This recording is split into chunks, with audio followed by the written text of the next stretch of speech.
Hey guys, what's good? Happy Saturday, everybody. Grand Rising. Hey guys, What's good? Oh, Happy Saturday, everybody. Oh my God, y'all. We are having little technical difficulties, but we're gonna get started here in a few. Waiting for Ray to hop backstage so we can kick this thing off. But I appreciate y'all for being here. Hi, everyone. I wanted to give you guys a quick update also on the bond hearing that's taking place next Friday, May the 6th. So we're going to get into all of that very shortly. Hey, BB. Hey, Real Talk. Hey, Marsha. Hey, all of y'all. Yeah, I'm really glad that Ray agreed to come on and talk today. She is very insightful, and I really appreciate hearing her perspectives on everything that's been going on with this cult over the past few years. So,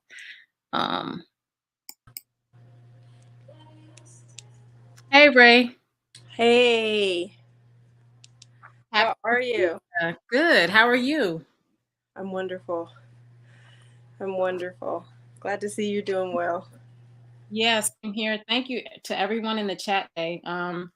As you guys know, I just have a few rules when it comes to me having a guest on my platform is to please be respectful of my guests, my moderators, your fellow chat buddies, and just everybody. So if if you disrespect the chat or my guests in any way, I will mute you and then I will block you if you do it again. So I'm hoping I don't have to do that today. The vibes seem to be really good and positive, and I really appreciate that.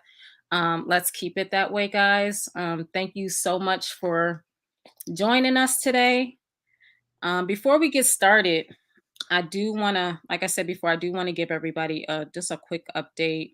Let me pull up my email real quick, and then we will get started with having a chat with Ray.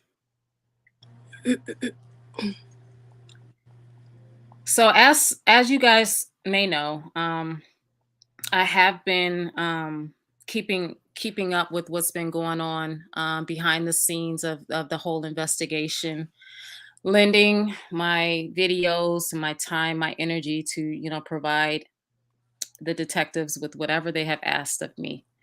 We're going to talk about who Ray is right after I give this quick update, guys. With whatever they have asked of me, they reached out to me and they asked me to provide them with video evidence of the physical abuse that was taking place at Carbonation. And I gave them the physical, the mental, the verbal, the you name it, everything that I could. And so I'm hoping that all of that is going to be put to great use, especially with his upcoming bond hearing on Friday. So the detective actually reached out to me yesterday. Shockingly, he emailed me yesterday. He caught wind of the fact that some of the members had left, and he had been out of the loop on that. So he just wanted to see if the rumors were true. And I gave him, all the details that I had so far. I don't know what's going on with all of the members, but I did confirm, what we all know to be true with regard to some of them. He thanked me for that information, and he did have a few things to say, so I'm just going to read off his email. He said, "Thanks for that info. It's kind of unfortunate when we raided the house and took him into custody. We brought everybody to our office to be interviewed. Prior to the raid, I came in contact with an organization called Queens Inspire Kings, who deal with victims, typically females who have been victims of trafficking, domestic violence, etc., and brought them on board. They came to our office in case anyone wanted to leave the cult. The organization had the resources to get them out and away, provide housing and other support that would have been extremely important. Unfortunately, no one wanted to listen to them. So now they're all on their own." He thanked me for my help and bringing light to that POS, is his exact words. And then he said he's going to provide updates on the proceedings and how the case is moving forward. He also said that they had a meeting with the DeKalb County District Attorney's Office earlier last week. They brought them up to speed on Eligio and his cult and the damage that he has caused and the potential for further damage. They feel confident that they will be able to keep him in jail and not allow him to bond out. So that is from the mouth of one of the primary detectives working the case himself. So I'm hoping that rings true on Friday. I know we'll all be really anticipating and waiting to see what happens, but I'm hoping with everything that they know about him, the cult, and all of the lives that he has been handy and destroying thus far, that they will be able to deny him bond. But you just never know. So positive vibes that the bond is denied, because he doesn't deserve to have bond. So anyway, we're going to get right into the discussion with Ray. I wanted to bring Ray on my platform. Like I said briefly before, Ray has she has known Eligio for some years now, so she does have some personal insights into this individual. Kind of saw the type of person and character he was from the start almost. We've had a few discussions, long discussions. Talking to Ray is almost like talking to an old friend, and I'm sure anybody who sits and talks with her can probably attest to that. But she's very intelligent and knowledgeable on what she sees happening, the type of character that he is, and the type of damage that he has done to not only the cult members, but most of the people that he's come into contact with over the years. This is not definitely not something new that he's been doing. It's just been elevated to an alarming degree, over the past year or so. So, Ray, I'm gonna let you introduce yourself and let my audience. I know a lot of people already know who she is, but I'm gonna let you introduce yourself to my audience and let them know how you fit into this whole scenario. Goodness, I feel like I sound like a broken record at this point. That's okay. It's not a problem. So yes, I am Ray. I'm a mom, I'm a sister, I'm a daughter, first, a wife. And I believe in one God. So this has been, really something to witness. I met him in Atlanta, and he approached me trying to talk to me, and he ended up talking to a friend of mine, and that's kind of how we became acquainted. I began a relationship with his friend, and he was in a relationship with my friend, and that's where everything kind of started. And then years later, someone sent me the infamous clip of him saying that he would let his son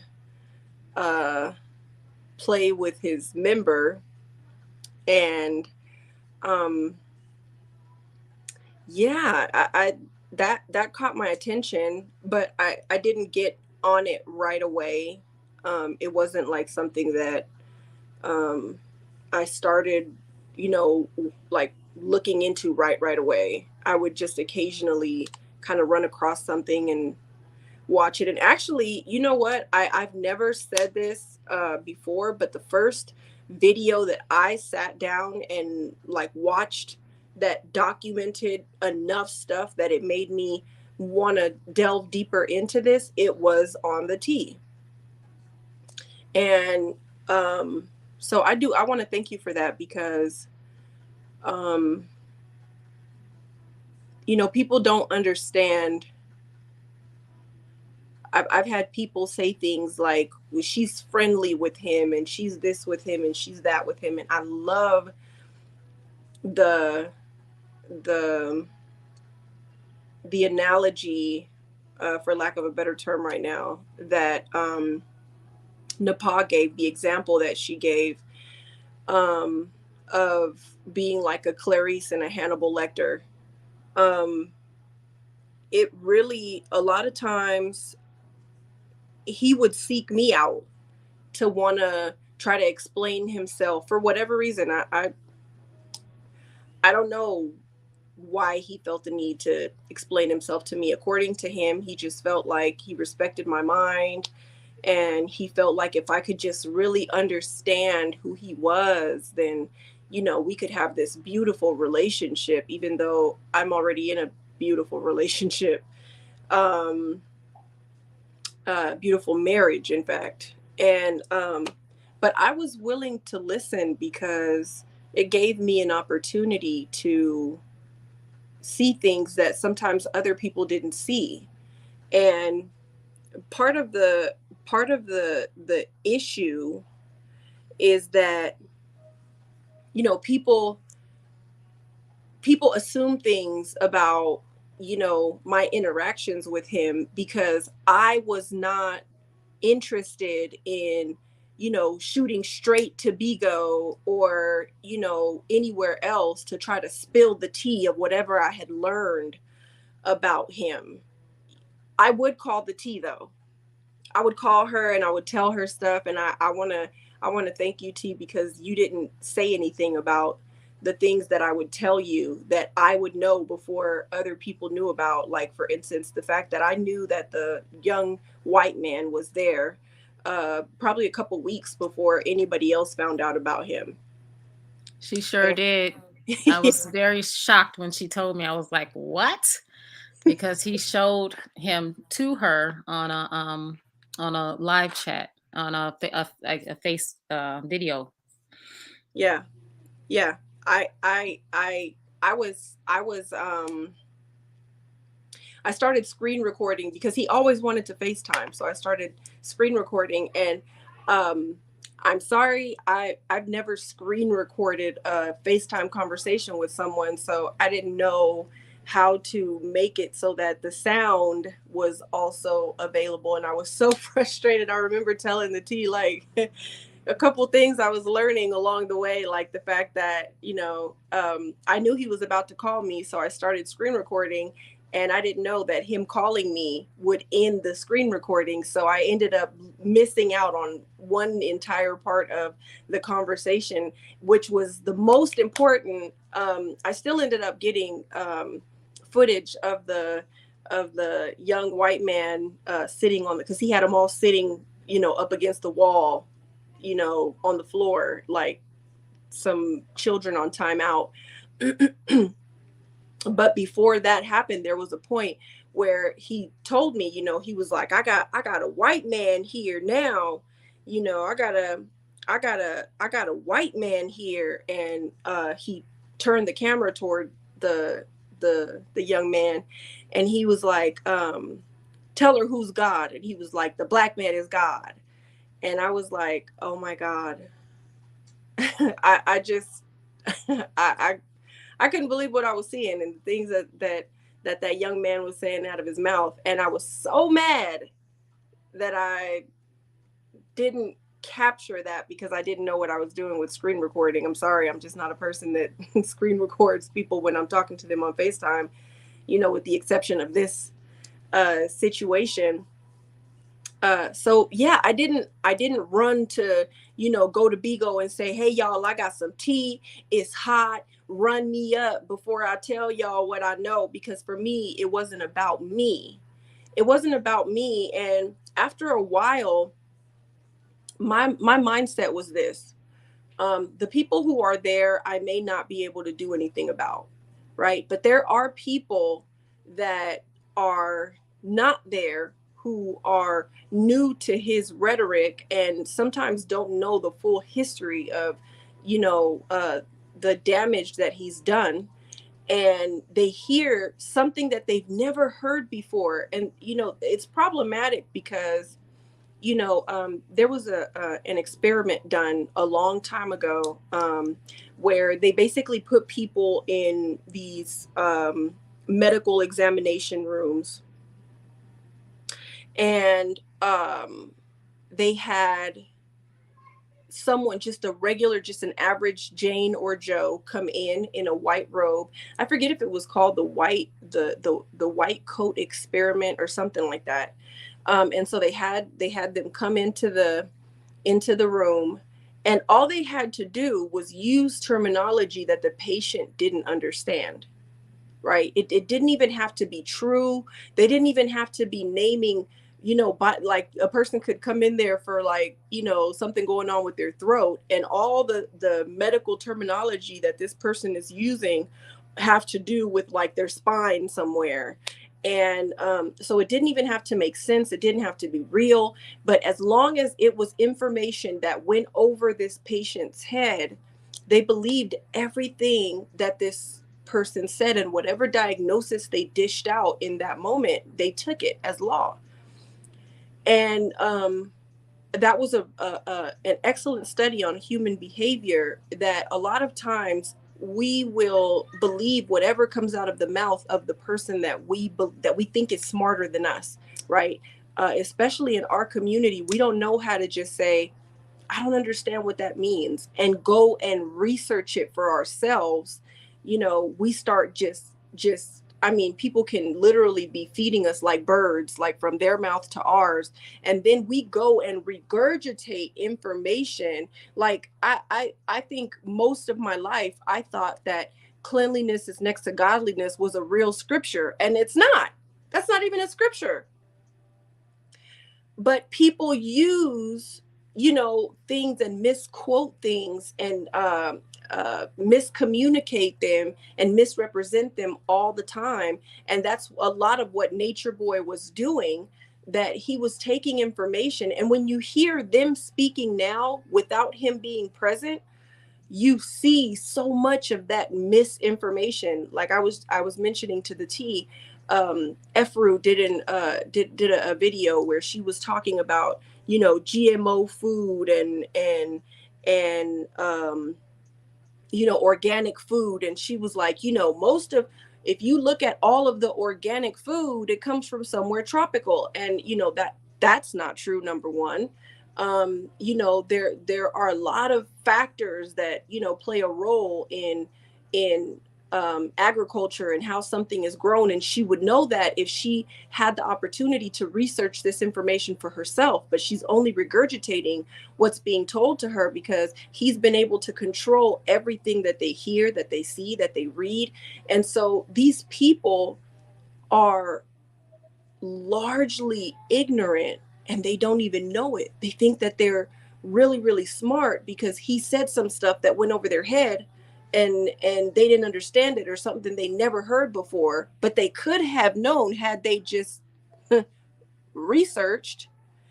So anyway, that was what I was doing it for, was for people who didn't know any better, that were hearing things he was saying, and they were like, oh my God, that's so true. And then there were some things that he was saying that were true. He would pander to the plight of the black man, and how the black woman is pitted against the black man, and we know that to be true. However, he pushes that narrative in a way that makes the black woman appear to be toxic and evil and malicious and all the rest of that. And he doesn't touch the part of it that affects how we're affected psychologically, about Massa whipping our man in front of us and then raping us in front of him, so that we could watch our man not be able to do anything to protect us, or to take us out of that situation, and to watch him be helpless at the hand of Massa. We have generations upon generations of damage that is done to us.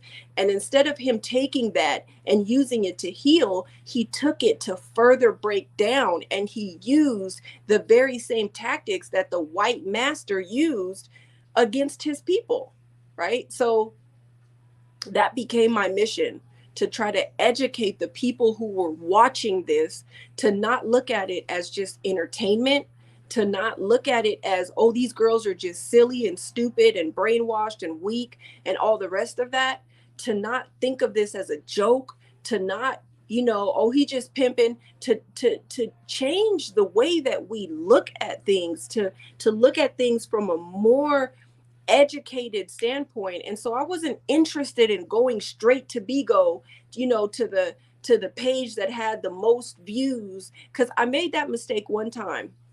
I became acquainted with someone on Bigo, and I had already told her, I want to tell you some things, but I want to tell you offline. And then the situation came up where he actually came into the live and started, addressing me. And so then she was like, no, tell me right here. And then she's like, run me up before she can say anything. I want y'all to get me to X amount of, beans and blah, blah, blah. And so, I did not want that to be my modus modum operandus. I forget the term. I got you. Just say MO. I didn't want that to be my MO. I had a complete brain glitch, but I didn't want that to be my thing. I didn't want it to be like, oh yeah, Ray, you got to run her up and then she'll spill the tea, because it wasn't about making money for me. I was a host on Bigo at this time, and I completely walked away from my hosting page and left it alone and let that die down and never went back to host. And so because I didn't do that, people just assumed that, oh, she's chummy with him, because I chose who my source was going to be based on the level of credibility that she showed me, the integrity that she showed me, the way that she respected when I said, I don't want to talk about this on live right now. I'm sharing this with you and you only. And even when I didn't, if I gave her a piece of information, she's respectful enough to ask, people, is this something that you want me to share? Are you okay with me sharing this? And if the answer is no, she's good with that and doesn't automatically assume that you're in cahoots with him because you're just not ready for something to get out there, because maybe you're trying to gather more information. And so that was the thing. I didn't want him to stop talking to me. I didn't, because this is how I was able to stay informed. And if he chose to continue to talk to me, knowing that I was completely against what he was doing, that was on him. That was on him. If he really thought that he could keep putting time into trying to get into my mind and trying to break me down so that maybe I would follow him, that was his mistake. Because it was never going to happen. And I want to mention this. I received a barrage of disrespectful text messages. I shared this with the T last weekend from my ex, Gerard. I was actually quite shocked. Tell them. So for those who don't know, her ex is G Wiz. G Wiz was the gentleman who was not only shown in a news clip when Eligio finally went down and was arrested, but he's the one that was when Eligio was kicked out of the restaurant and banned from going into the club. That's G. Just for clarity. So, yeah, that's yeah. You've seen him. He's a light complected guy, slender face, tall. And even when we broke up, we didn't break up on terrible terms. We were still able to talk. He never, ever disrespected me at the level that he did once he found out that, I guess he had seen the Sonnetter interview and he thought I was referring to myself as Sister Ray. And he's like, now you calling yourself Sister Ray and all this other stuff. And he called me a clout chaser. He said I was trying to get fame off of his boy. It was the T. I read the text messages to the T. But it was ugly. It was so ugly. I was completely taken aback by the way that he spoke to me. Because honestly, I've never had a man speak to me like that. I really haven't. I've had men that put their hands on me not be able to call me out of my name. And I know that sounds crazy, and it's not like one is greater than the other, but just that was just really something different and shocking, because I was like, wow, you're really mad. Like, you're really, really mad. And he was like, you got to let him live his life the way he wants to live his life, and this and that. I don't understand men who have daughters who can concede and make concessions for this type of behavior. You know, I'm going to chalk it up to him not really knowing in full detail a lot of what Nature Boy did, because he didn't know a lot of stuff. And he still doesn't know a whole lot of stuff outside of things that I've shared with him, because they were out of touch for years. Um, but still, the bottom line is he saw enough that it made him take a step back and not spend so much time around him.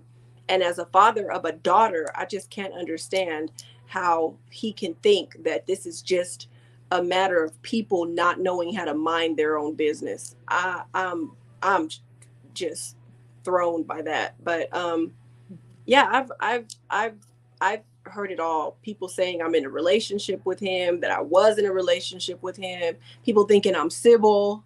The T can attest to Right.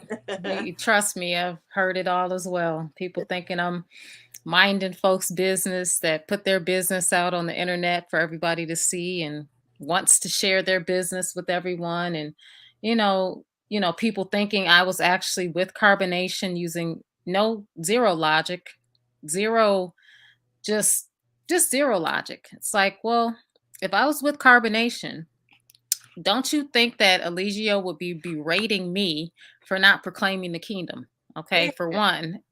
And secondly, you wouldn't have to guess. He would it would just be out there. So people see what they want to see, and they just go off of that. They don't use any type of foresight, critical thinking a lot of times. And I, for one, always knew, I kind of knew what you were doing, and I understood it because a lot of the people that have known Eligio for many years before he started the cult, it's kind of hard for them to see him in the light that he's currently in. And I kind of noticed that Yeah. about the people who've known him for so long. Why do you think that is? And do you think that is it like part of the reason because he knows that they're not like intricately looking into his life like that and are just accepting the part of him that they know, like Malcolm, for instance, his one of his other friends from Atlanta. Mhm. Why do you think G and Malcolm are able to just ignore the damage that Eligio has done and was doing at the time? Um, so first, let me just say this. Zoka was definitely groomed by Nature Boy. I'm sorry, I saw a comment in the chat that said that Zoka was not groomed by Nature Boy. She went for Solar. And just respectfully, Zoka was definitely groomed by Nature Boy. Before she turned 18, he was in contact with her and was talking to her. And although she did go to be with Solar, she was by far and large groomed by Nature Boy. He did most of the communicating with her, and it was on live. So yes, Zoka was groomed by Nature Boy before she was old enough. He got into her mind and even had a conversation with her father um, before she went. But anyway, to your question, even with me, you know, I'm going to be completely honest. I'm not going to sit here and say that in all of my conversations with him, in spite of me, the conversation could have started off going all kind of sideways, and for whatever reason he accepted that for me, and the conversation would move forward. And if he said something that was funny or whatever, I would laugh. Like, there were moments that we both laughed. It wasn't like, I don't know, this is the case with a lot of abusers, right? This is why I'm careful about doing the whole hooking up my friends, because who you know a person to be as a friend and who they are in the context of a relationship are two very distinct things sometimes. um for instance, you never saw Nature Boy going up to Malcolm's girl or any of the women that were around Gerard and, you know, say stuff like, you don't need to be with this dude. He's weak. You need to be with somebody like me. He can't carry your energy and blah, blah, blah. He didn't do that to those men. Which is like I was telling you yesterday, T, an insanity plea will never work for him because he displayed over and over again that he understood completely what he was doing, because he knew when and where to do it, and he knew when to cut that off. And so because he kept some semblance of respect for the people that, you know, that he looked at in a certain way, or that looked at him in a certain way, that kind of, you know, kept it from being just complete and utter, you know, throw the baby out with the bathwater type situation. For me, it was definitely throw the baby out with the bathwater. I explained to T that, you know, it's not that I don't believe that something amazing and miraculous can happen in this man's life, and he can turn around for the better and be something great. However, this man cannot handle that in freedom. He can't.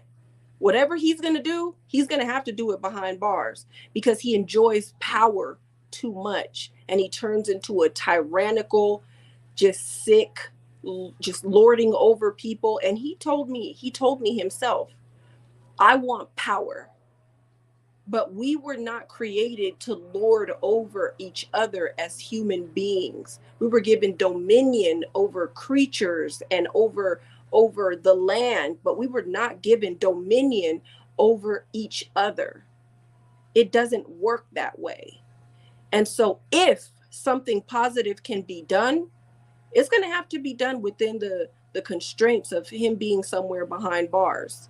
And who knows, that may be an amazing story and an amazing testament to how miracles can work. But he has to yield himself to that. And right now, he's not there, because he's still playing the victim. He's still saying that, you know, they're persecuting me like they persecuted Christ and blah, blah, blah. Well, if that's the case, every Black man that's ever been accused of a crime that he didn't commit, although we know he is not innocent, he is not innocent. For legal purposes, I have to say that it's alleged that he did what he did, but we know what the truth is, because he has shown us who he is. We know he's not innocent. But there are Black men who have been incarcerated for things that they did not do. Rape being one of them. Young Black men somewhere in college and slept with a young white woman, and she just couldn't bring herself to tell her parents that she had consensual sex with a Black man, so she cries rape. And this young Black man's future is completely gone. And even after he's exonerated, there's nothing that he can do, because his name is always going to be attached to this story. So no college really wants to take him on. And, you know, we see this happen all the time.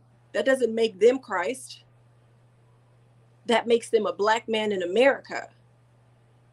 And so, you know, his angle made it something twisted and perverted and sick. He turned something that could have been and had the potential to be great, if he had chosen to humble himself, to acknowledge the fact, like he always tells people, acknowledge your teacher, acknowledge who you got this information from, acknowledge who got you to this point.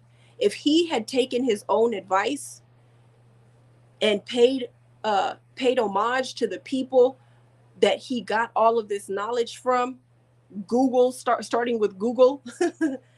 I mean, if he had just remained humble, if he had been honest about the information and not used it to push his own agenda and to try to see how much power he could have gotten, we could have witnessed a very powerful, positive Black man. You know, unfortunately, I get that perspective, and I completely understand that perspective.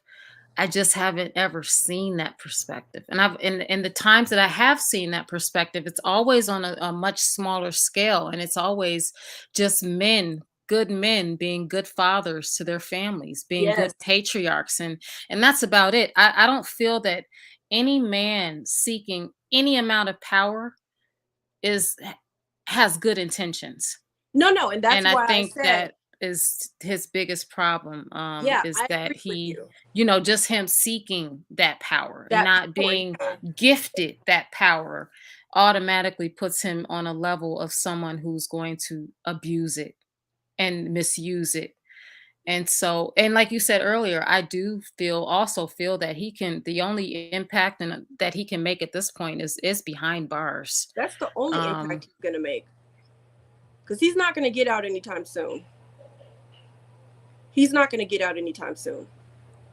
It's just he's done too much damage, and I'm gonna say this now so that it's on record. This man he is gonna pick up more charges while he's in there. Because once some of these people who were already getting tired of his stuff, once they realize that this isn't what other times have been and that he's not going to get out, and once these people's minds start getting free, because all it takes really is to to remove people from that environment. That's why it's always so important for him to keep them under him, to keep them right there, because this is not sustainable, quote unquote, knowledge, because it's not right. real. He took real information and perverted it to fit his agenda, which was to gain power over people. So this is not sustainable, because if it was sustainable, then they could come study under him for a little bit of time and then go back to their regular lives and still be okay. But that's not the way it happens. As soon as these people leave that environment, everything changes. They start to see what was really going on and where he really was and what he was really doing and what he was really about. And they start talking. And I'm telling you right now, Malia, for one, she's going to be one to talk. She is. Because he did everything in his power. Her last moments with him were not good. It's not like he left and they were on this great note and he was treating her great and all the rest of that. He was wearing that woman down. There were so many moments where you could see it on her face that she was tired. She was tired. Yep, she's been tired for a long time. And I just did a video yesterday on Pisces and Sunny, and this is just 2 years ago. Malia's very young, and you can just see the age over time. It looks like she aged a good 5 years, just over a 2 year, 5 to 7 years over a 2 year period. It's sad to see all these young women with all this light in their eyes when they first join. The light has just been sucked right out of them. And Yeah. she's been through a lot of trauma, both mental and physical. She's been through things physically that, most people in their 60s, 70s, and 80s haven't even gone through. And I think that is still yet to even catch up with her. I don't think she's fully healed from the injuries that she has incurred over the years being with him. How could And she? yeah, and I think you were saying yesterday as well, just about like, brain damage and how, some of those beatings and, coupled with the psychological abuse, there's got to be some damage, some definite physical aspects and remnants of the damage that have taken place Yeah. within their bodies. Not only physical but physiological. Right. These people, listen, what he did, he did the classic cult leader thing by not only making them witnesses to what he did, but he made them accomplices. Right? He made them also take part in the abuse themselves, so that they would feel some level of responsibility for the abuse of their fellow members. And these people have a lot to unpack, right? The ones that were there for the death of Mama Dia, the ones that were there for the death of Zoka's baby, Zoka herself, and Solar, when they really, really, really have the chance to process all of that, when they have a chance to process the abuse that they saw with their own eyes, the screams that they heard, when they really have a chance to process all of this stuff, they're going to need a lot of support. They're going to need someone there to keep them off the ledge. Absolutely. BP, I see you in the comments. You're welcome to come up if you'd like to come up and join the panel and just speak from your own experience. But I definitely do want to hear Ray's perspectives on everything. And just as someone who's known Eligio for many years now, she's not new to this. She's been seeing the downward spiral that he's taken over the years, being someone that's has dated someone who was very close to him and still remains close to him to this day. And no, I don't think she was asking for donations. I was asking for donations. I've never seen her ask for a donation, BP.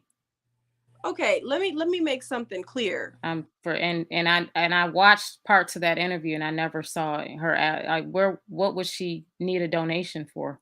Let me make something clear. So number one, Sonetter himself talked about how that interview came about, because I saw that he had done a video where he stated that, this was not real, that this was just an act on Natureboy's part, blah, blah, blah, right? And I reached out to Sonetter and I was like, hey, listen, I need you to know that this is real. Like, this is really happening. This isn't fake. He's really locked up. This isn't something he, put together to try to get more attention. This is real. And he was like, let's do an interview. And I was like, no. I wasn't really calling to, I didn't want to do an interview. I just wanted to tell you this so that you could inform your followers. And he said that. He talked about how I did not want to do the interview, that I told him, he said the words he used were that I said I was just throwing you the alley-oop and that was for you to, I didn't want to do that interview. And throughout the interview, they were shouting out their cash apps and, telling, people, that they were free to make donations. That's what, that's part of, their shows. Most YouTubers do that. I don't see anything wrong with that. They're giving you information. That's fine. I think like the third time that they gave their cash app information, it was either Nepal or Sonetter that was like, you know what, y'all bless Sister Ray too. But that was not me saying, hey, y'all, run me up. Because I could have been doing that. And sometimes it's hard when people want to give. Like, I'm going to just speak for myself. I have been doing this since January of 2019. I've never asked for a donation. I've never even advertised my channel outside of YouTube. I have had so many people come to me and ask me, can they give? Can they donate? What's your Cash App? What's your PayPal? What's your this? What's your that? And every single time I have denied the request. But, someone said something to me the other day. They said, you know what? I get why you're doing what you're doing, but you're blocking your blessings. And like, it kind of registered with me for a minute. Like, I understood where they were coming from, but I truly don't need, like, now it would be different if I needed it and I'm putting all this work and I'm putting all this time and I'm putting all this energy into it. And I'm saying, you know what, I should be rewarded for what I'm doing. But the reward for me is greater than any monetary reward that can be given. And so I don't have a problem. But if you come on somebody's platform and they're saying, hey, give to this person, donate to them, that's different than if she's reaching out and saying, hey, give me some money, donate to me because I'm giving my perspective. So, BP, I get where you're coming from, but you know, don't make it about that when it's not about that, and it's never has been about that. You, if you want to come up on the platform and respectively tell your experiences while we, you know, we banter back and forth, you are more than welcome to do so. I did a phone interview with you 2 years ago, and the only reason that I didn't post that interview was, number one, there was so much background noise. I felt so bad because I was very inexperienced. You were the first person that I actually talked to of any of the ex members from Carbonation at the time. And it was so much background noise that I couldn't even repost it. I still have it to this day, but I felt it was a little ghetto, to, you know, for lack of a better word. But I just want to say that it's no, BP still here. It's about what you've seen, but I don't. I haven't seen that myself, and this is my guest on my platform, and so I want you to, you know, I want you to respect my guests because they're not doing that here, and that has never even been mentioned or brought up. And she's expressing her experiences, just knowing Nature Boy and knowing about the cult. So, you know, just please be understanding of that, and please be a little respectful of that, okay? Anyway, Ray, back to what you were saying before we before we started talking about donations, something that we don't even talk about over here, really.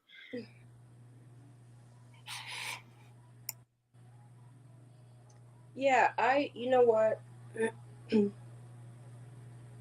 It's crazy to me because at one point I had to ask a couple of women.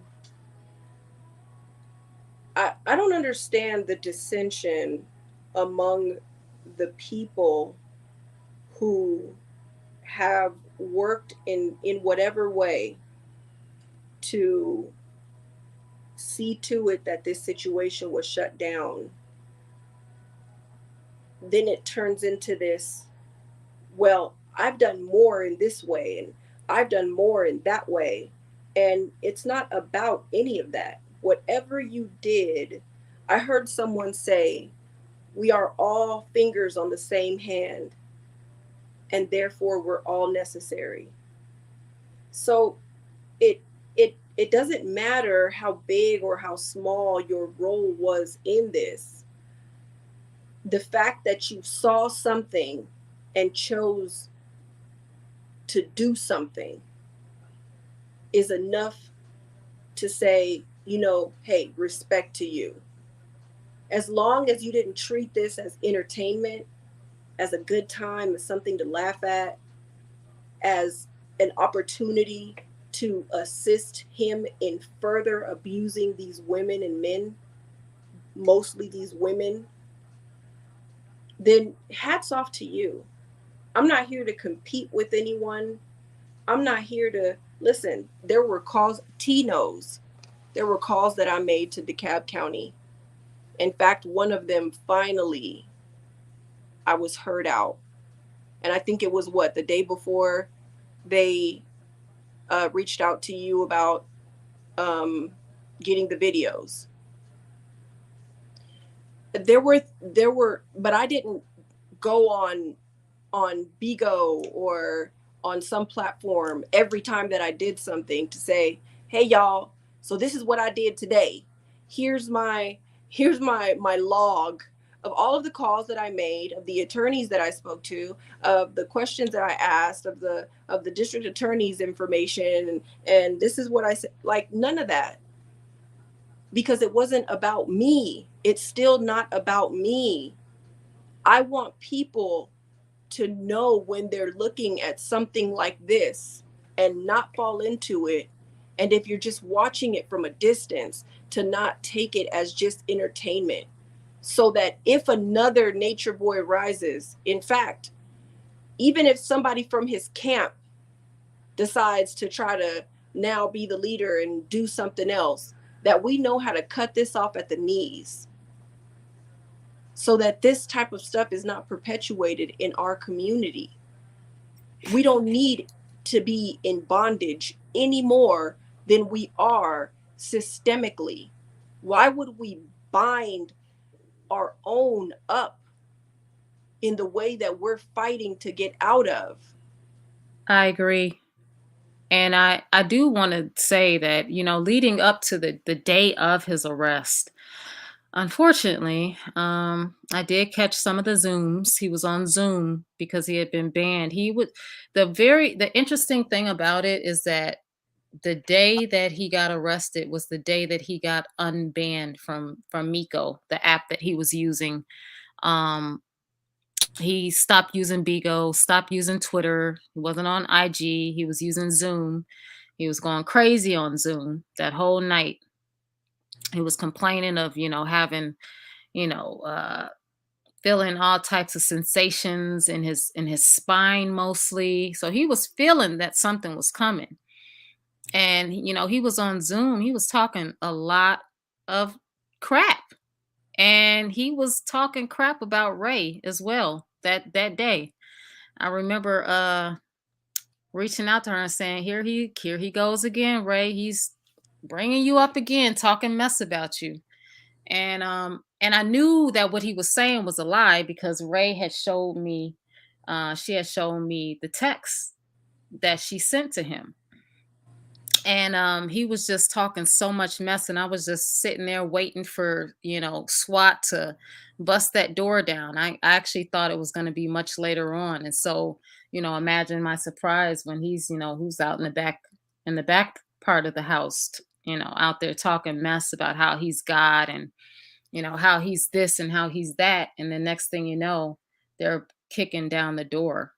And so I say that to say that it's BP, it's okay for everybody to give their perspective on the Eligio nature boy that they know, especially if they know him personally.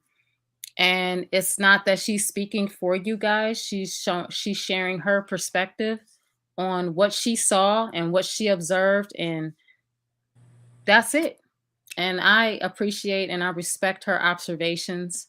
I respect her intellect with regard to this entire situation and how she handled herself in dealing with him and extracting information from him as time went on.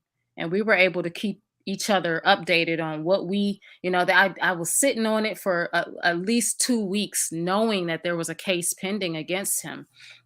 I knew that there were a lot of individuals that were making calls into the DeKalb County Police Department. This was such a concerted effort by so many different people.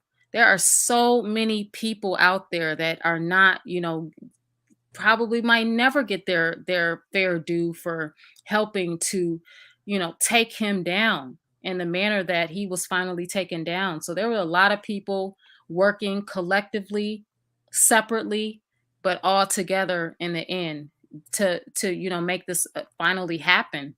I know for myself, I had people reaching out to me early on saying, call this detective, call that detective.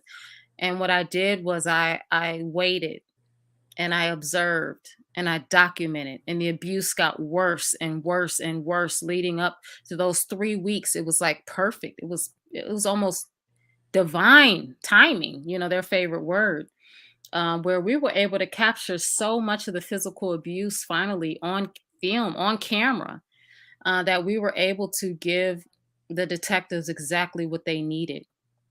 And so the props go out to everybody who had a hand in this, including you, BP, including the ex-members who decided to come forward and speak up about their experiences. And as you probably know, they are only focusing on prosecuting the things that happened within the DeKalb County jurisdiction. But luckily, when they were living in Cookie's house, that was DeKalb County jurisdiction as well. So there's things that happened at that time. There's things that happened leading up to his arrest.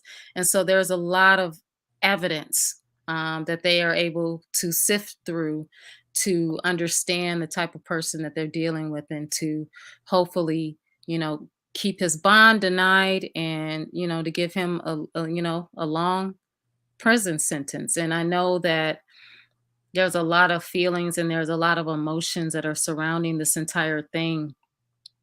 But the end goal is the end goal. The end goal is that this dangerous cult leader is off the street.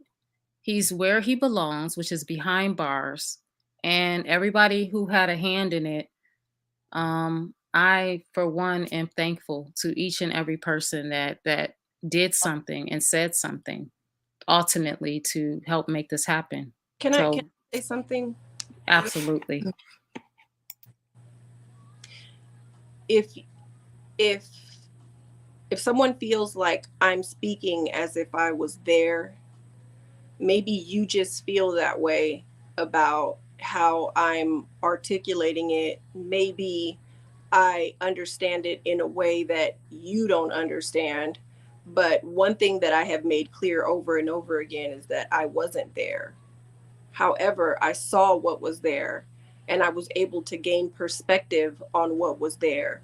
And I chose to educate myself on what was going on there, including buying a almost $40 book so that I could understand how this happens, what the psychology is behind it, how people become entrapped in this type of situation, so that I could explain it to the people. And maybe you just came in, but earlier I did say that for me, after a while, it wasn't about trying to convince the people that were there. It was about trying to educate the people who were watching so that they could have an understanding of what it was that they were watching, so that they wouldn't take it as entertainment, so that they would know that these are people's lives that are literally being destroyed one day at a time.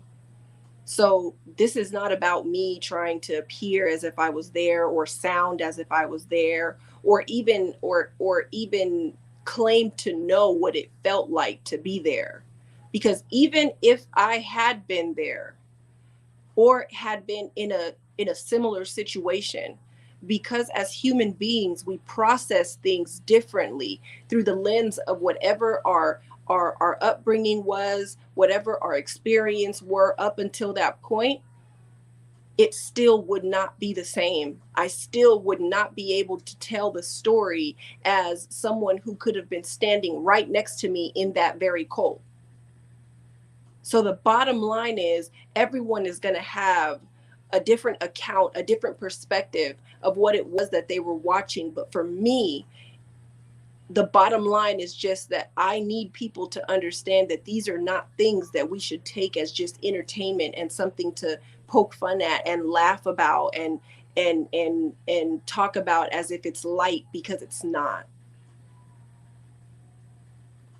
Yep, and Ray, I just want to say that one of the reasons that I wanted to bring you on my platform and speak to you is because I do definitely want to know your perspectives and to understand the history that you had with knowing who this individual was leading up to what he became eventually. And let's kind of go back, let's kind of backtrack and take it Yeah. all the way back. And I know you've probably spoken on this a million times, so thank you for being willing to continue speaking on it. But when you knew Eligio back then, did you in your wildest dreams feel that there was an inkling of a possibility that he could become what he eventually became? What did you see in him just in general as a man? Um, albeit manipulative, but kind of like walk us through what you saw from an observer that was, in his circle at that time. Honestly, I don't think I could have imagined that he would get to this point. But looking back, there was a period of time before I got these wild videos of him where he was still in contact with my girlfriend. And by the way, I want to say this. I have never mentioned her name to you guys. The T knows her name. I've mentioned her name to the T, but I've never said her name out loud because this young lady went on to run a nonprofit organization that catered to young women who were victims of sex trafficking. She was one of the first to sign a major bill in California, helped pass a law that was very important in California. She appeared on the Oprah show, um, and she's living her life. And this is not something that she would want to be attached to because of her past with him. And because of the fact that, at one point she was very close to, finding herself being someone that would be telling a story about him, because he was working on her mind. He was really working on her mind. She would call me sometimes and tell me the things that he would say to her, and sometimes she would start to say things like, man, some of it makes sense. And obviously she didn't fall for his crap, because their relationship lasted no more than like 6 months, and then she got away from him, and they would get back in contact with each other here and there. And so he had started posting on Facebook. He had this Facebook account where he would start, kind of spewing his rhetoric. And I think what happened along the way was that he found out that other people, who were searching and who were trying to find themselves, started following his rhetoric, and he started to see that he could acquire some some measure of power, because if you listen to the interview that Leo did, which I was so glad that someone found him, because I had been asking Eligio about him, and he would be super vague all the time. But if you listen to the interview that Leo did, Leo said that Eligio was never a fighter. In fact, that he had to stand up for Eligio quite a bit. And if you look at Eligio's behavior now, you know, you can see that. You can see that somewhere along the way, he may have been bullied, or he had some problems with being able to stand up for himself, and that's kind of what turned him into a predator, because that's what happens a lot of times in people who experience bullying or mistreatment of any sort. It's one of two extremes. Either they become a major protector of anyone who they see that's vulnerable, or they take the complete opposite route, which is to become a bully themselves. They make up in their minds, they determine that I am never ever going to be a victim again, so I'll just victimize people, other people who are not able to defend themselves against me for whatever reason. And so he knew that he couldn't come off the rip being abusive to these people. He worked his way into their minds so that they would accept the abuse as a part of their growth. And in fact, that they wouldn't even see it as abuse, right? Yeah. So yeah, I don't think I could have seen this coming on this level, but I definitely knew that he had the ability to get people to listen. And that's half the battle right there. Yeah. Getting them to listen is 50% of it.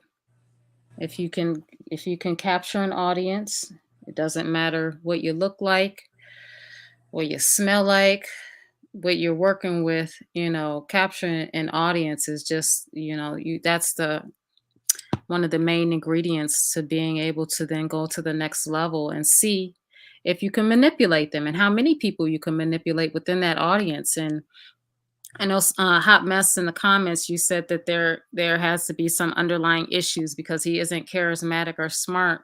Well, the thing is, he isn't charismatic or smart to you or I or Ray, or to most of the people in my chat. But that doesn't mean that he wasn't that way to the people that he was able to manipulate. And as we all know, he goes off of a specific demographic. He goes after a specific demographic. He's going after young women, and he has always stated he wants them as young as he can possibly get them legally. And then he goes after men that are clearly broken. These men are all broken, every last one of them. Can I say this? Yeah. I'm so sorry. He actually is. He can be very charismatic on a one-on-one basis. And you'll hear that from anyone who has talked to him behind the scenes when he's not on camera. He's something very different. He has very normal conversations. He jokes and laughs and he's relaxed and all the rest of that. When he's on camera, he's there. It's like an alter ego. It's something completely different. And so he knew when to put that on, when to turn that off, and when to turn it on. So we do have to understand that a proper cult leader has to have the right amount of charisma and authoritarianism. Those are the two basic characteristics of a cult leader, that they have to have a balance of charisma and authoritarianism. The charisma comes when you see him, looking at Malia and saying, man, Malia, look at her. She's just getting beautiful. Look at her. She's all this and she's all that. And that is to swoon her into providing him with whatever level of affection he's seeking in that moment, right? Well, even if it's downright sex. But then he uses that authoritarianism when he starts to see that confidence start to build because of the love bombing and the honeymooning that he's doing. And he's got to dismantle every bit of that because he can't allow her to experience a level of bliss that would create any sense of self-confidence. Because if that happens, then she's going to see him for what he really is, which is small. And truly the one in the group that's weak.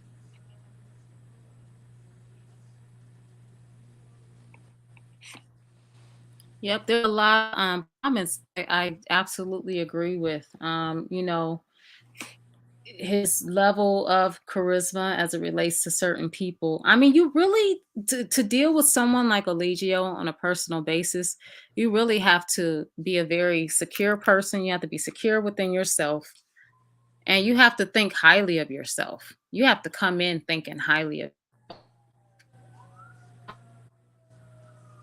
Let me penetrate, Yes. And let me say something. Someone just said in the chat that he has traits of a dark empath. T, do you remember when I first saw that they had done a study on dark empaths and I sent it to you? I was like, T, you got to see this. People need to understand what a dark empath is because he definitely would fit that criteria. A dark empath is someone who does absolutely have the ability, the innate ability to sense a room, to sense who's who and how they're feeling. And they have a keen insight into, really who people are and where their weak points are. But what they do with that is where the difference is between an empath and a dark empath. A dark empath will use their narcissistic traits and characteristics to then manipulate those weak points in that person. They look for the kink in the armor just so that they can completely defeat you and bring you to your knees so that you're kneeling before them, and then they can just do what they will with you. And so whoever said that that is, man, that's really true. And not a lot of people even know about, dark empaths, because that's a very new study. And he is very much so one of those. And someone also said he fits the criteria of a psychopath. I have to and this is a uneducated opinion, because even though I did study psychology and all that, I didn't study it to the degree that most people who are really serious about the field go into. But psychopaths are very aware. They are extremely self-aware. I think when people think about psychopaths, they think, oh, they're just completely, they're out of their mind. They're unaware of what they're doing. They are very self-aware. They are extremely um I don't want to say they're extremely intelligent, because they're not extremely intelligent. I mean, they do evil deeds. They are smart. They are smart. They're not stupid. They're not dumb. They're very aware of their actions. Yeah. And they are just their level of remorse is either low to non-existent, or they're able to copycat, people who do express real remorse. They can copycat and try to, um, perpetrate those emotions to others. But he definitely does fit into that criteria as well, in my unlicensed opinion. So I do agree with that. They are very calculating. Yes. So I'm gonna read something to you all on something that highlights T. You can pull it up too. It's on verywellmind.com, and it talks about the difference, how sociopaths are different from psychopaths. Both are forms of antisocial personality disorder. Sociopath is a term people use often arbitrarily to describe someone who is apparently without conscience. In most cases, it's a description blithely tossed out to label a person as being either hateful or hate worthy. The same applies to the term psychopath, which to many people suggests a sociopath who is simply more dangerous, like a mass murderer. While the characteristics of sociopathy and psychopathy may overlap, sociopathy is the unofficial term for antisocial personality disorder. Psychopathy is not an official diagnosis, as it's not considered is not considered antisocial personality disorder. While the terms sociopath and psychopath are often used interchangeably, each has its own clear lines of distinction that can be broadly described.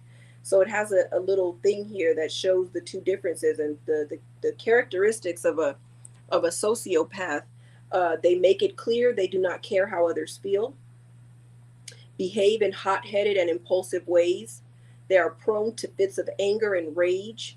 They recognize what they are doing but rationalize their behavior. They cannot maintain a regular work and family life, and they can form emotional attachments, but it is difficult. A sociopath, I mean, a psychopath is a person who pretends to care. They display cold hearted behavior. They fail to recognize other people's distress. They have relationships that are shallow and fake. They maintain a normal life as a cover for criminal activity. They fail to form genuine emotional attachments and may love people in their own way. So, you he definitely skirts the line between the two. He sure I was just going to say that he definitely has qualities of both, in my opinion.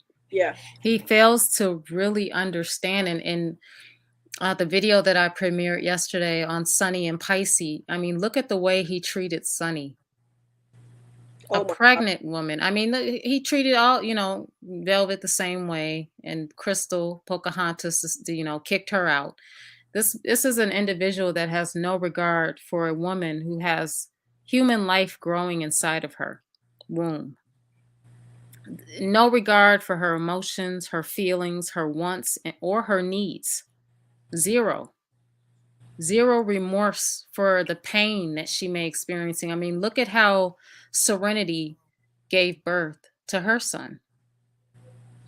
Um, Absolutely indescribable what she went through during her pregnancy and leading up, and then the aftermath of that as well. Yeah. It's just unbelievable. You He know, doesn't mind seeing people in pain. at all. And I At think all. that he associates abuse with sex. They go hand in hand for him. He absolutely lacks empathy, Kelly. And yeah, forcing her to jump off a cliff. He did the same thing with Velvet. I mean, there's some sinister, sick, evil, twisted, just it's evil. Like, why would you force a 7+ month pregnant woman to jump off a cliff into a waterfall? You know, and Mama Dia was jumping into waterfalls. This woman has a 30-year heart condition and she's jumping off of cliffs into waterfalls.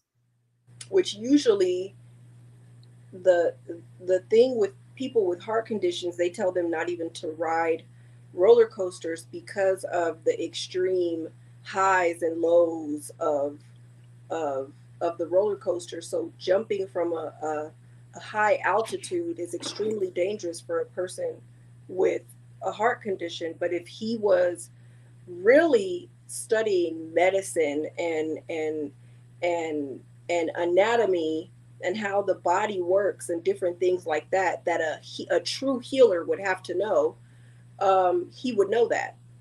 But there were so many moments that he showed us that he did not really understand the human anatomy, nor did he understand the vastness of the human mind itself. He understood very limited portions of it, and they were relegated to his own experiences. Ray, did Eligio ever speak with you about his childhood experiences and the traumas that he experienced in his youth, and even, you Yeah, know, in his teenage years? he did. The night that I told you that I called to talk to Malia, he actually pulled up a picture of that one picture of him with the bishops, and told me that I reminded him of Miss Bishop. But he said that she would, pour bleach on him because he was too dark skinned.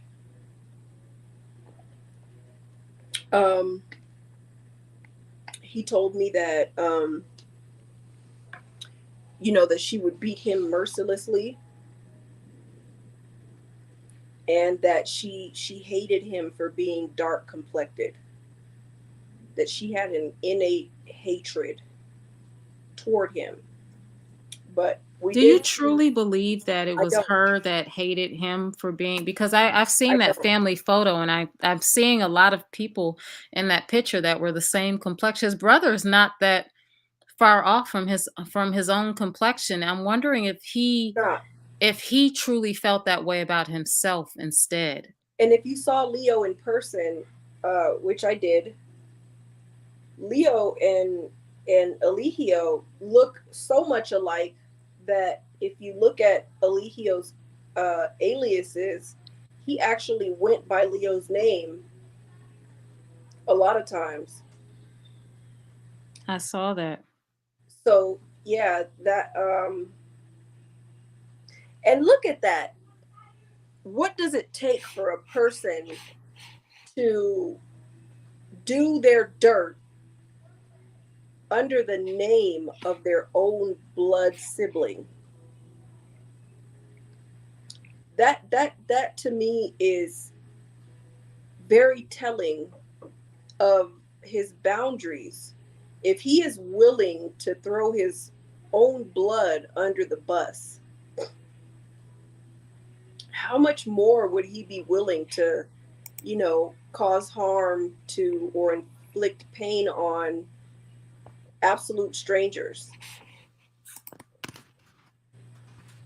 And Leo, yes, Leo is very mentally disturbed. Leo actually, he has to take medication. Yeah, and 2900 SC, he did speak about that in one of his recent videos over the past 2 to 3 weeks. He said that he was diagnosed with bipolar disorder Yep. as a child. And that he had to be put away because he would just, even Leo couldn't understand why Eligio had a problem with anything that the bishops did, because he didn't feel like they mistreated them in any way. And look at how Eligio spins things. He takes portions of the truth and then adds his own embellishments to them, right? Like he told me that she poured bleach on him. Leo, however, says that when they bathed, she would put a little bleach in the water. Now, before we judge that, there are a lot of people from the South that I have personally met that have said that they bathe with a little bleach in the water. I think that's crazy, but there are people who really think that that's okay, and it's not a lot of bleach. It's not like they, take the bottle and pour it over the bathtub like bubble bath, but it's usually like a cap full of bleach, and it's supposed to just really, clean you and disinfect you and all the rest of that. So who's to say that she didn't also do that with her own children? Leo did not see that as a means that she used by which to abuse them. So here we see two brothers raised in the same household, and we see a clear distinction in the perception of how they were treated. And Nature Boy chose that narrative so that he could excuse all of his mistreatment of people. Absolutely. And then so much misplaced anger at women, at Black women in particular, because of the lack of his biological mother and the nurturing that he didn't get. And I wonder, his sister, his older sister, I know that she eventually left the house that they were living at. I think that she saw things that she just really couldn't stomach anymore, personally. I But did he ever speak to you much about his sister? And never. Like I said, he wouldn't even really talk about Leo. See, the thing is, he definitely did a good job of keeping people as far away from his reality, from anyone who could debunk. I remember there was a time that he was on live, and I don't know if you saw this. In fact, I'm almost positive I saw it on your channel, where he was saying that his mom was a crackhead, and his sister was like, "My mama wasn't no crackhead." Do you remember that? wow. I know that he would always say that. That was like a running theme where he would always say his mom was a crack. He was a crack. He called himself a crack baby. Yeah, yeah. And his sister was like, "That's not true." And he tried to, well, that's what I heard. That's what I, because here's the thing, right? How much can we trust the stories coming from a person who claims that both of his parents were dead before he could even remember them, but he's got all these stories to tell about who they were? Right. Like, how do you have this knowledge of people? And yeah, I understand people can tell you, but obviously that couldn't have been what too many people were telling him, if any at all, if his own sister debunked that right on the spot. Like, he said that he was trained by the Marines, only to find out that yes, he did go to the Army boot camp, but he couldn't handle it, so he got out. He was discharged from the army. He Yeah. was dishonored, and I'm wondering if it had to do with him having been in a mental institution at one point, because I know the army, Yes. just like you can't own a gun if you have a mental history, if Yes. you have a history with mental illness. So Yes. This is a fact. he probably hid that from the military to join. He tried to get Leo to join as well. Well, no, actually, that it in its that in and of itself, um, you can, like, there's letters you can write and things like that, because they listen.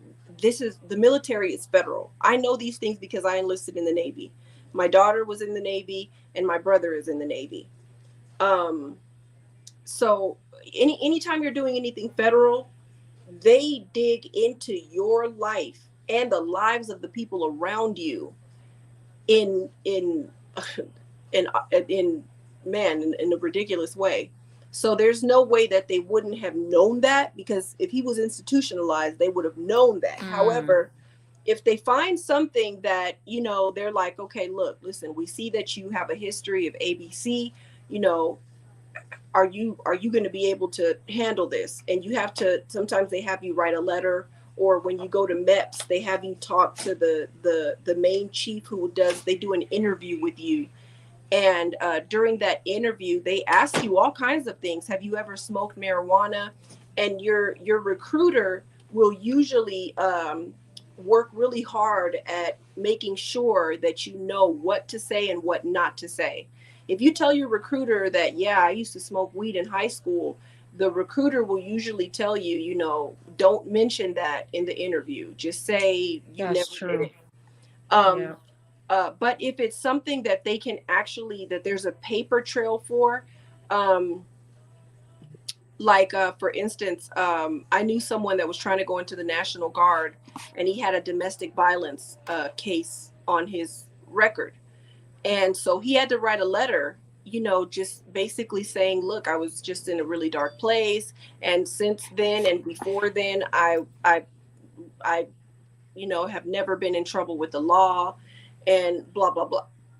So so yeah, he could have very well gotten in with them knowing that. However, if he displayed any sign of mental instability, then they do what's called um a medical discharge. And those medical discharges, they're usually honorable, unless you do something that is just really unsavory. And then that's what makes them dishonorable. But you can get a medical discharge, but there's a process to that. It's not easy to get a medical discharge. You have to see a psychiatrist, be interviewed by that psychiatrist, and the psychiatrist has to make the recommendation in order for them to discharge you. And even from that point on, it's still a process. So for him to be discharged because, as Leo said, he couldn't handle it, that tells me that, he did something heavy enough for him to be able to get through that entire process and have to be put out. And the irony is that he's always talking about the military and how what he's doing to his people is no different from what the military does. But if that was something that you couldn't handle, why do you think it's okay to do this to these people? That's the kicker right there.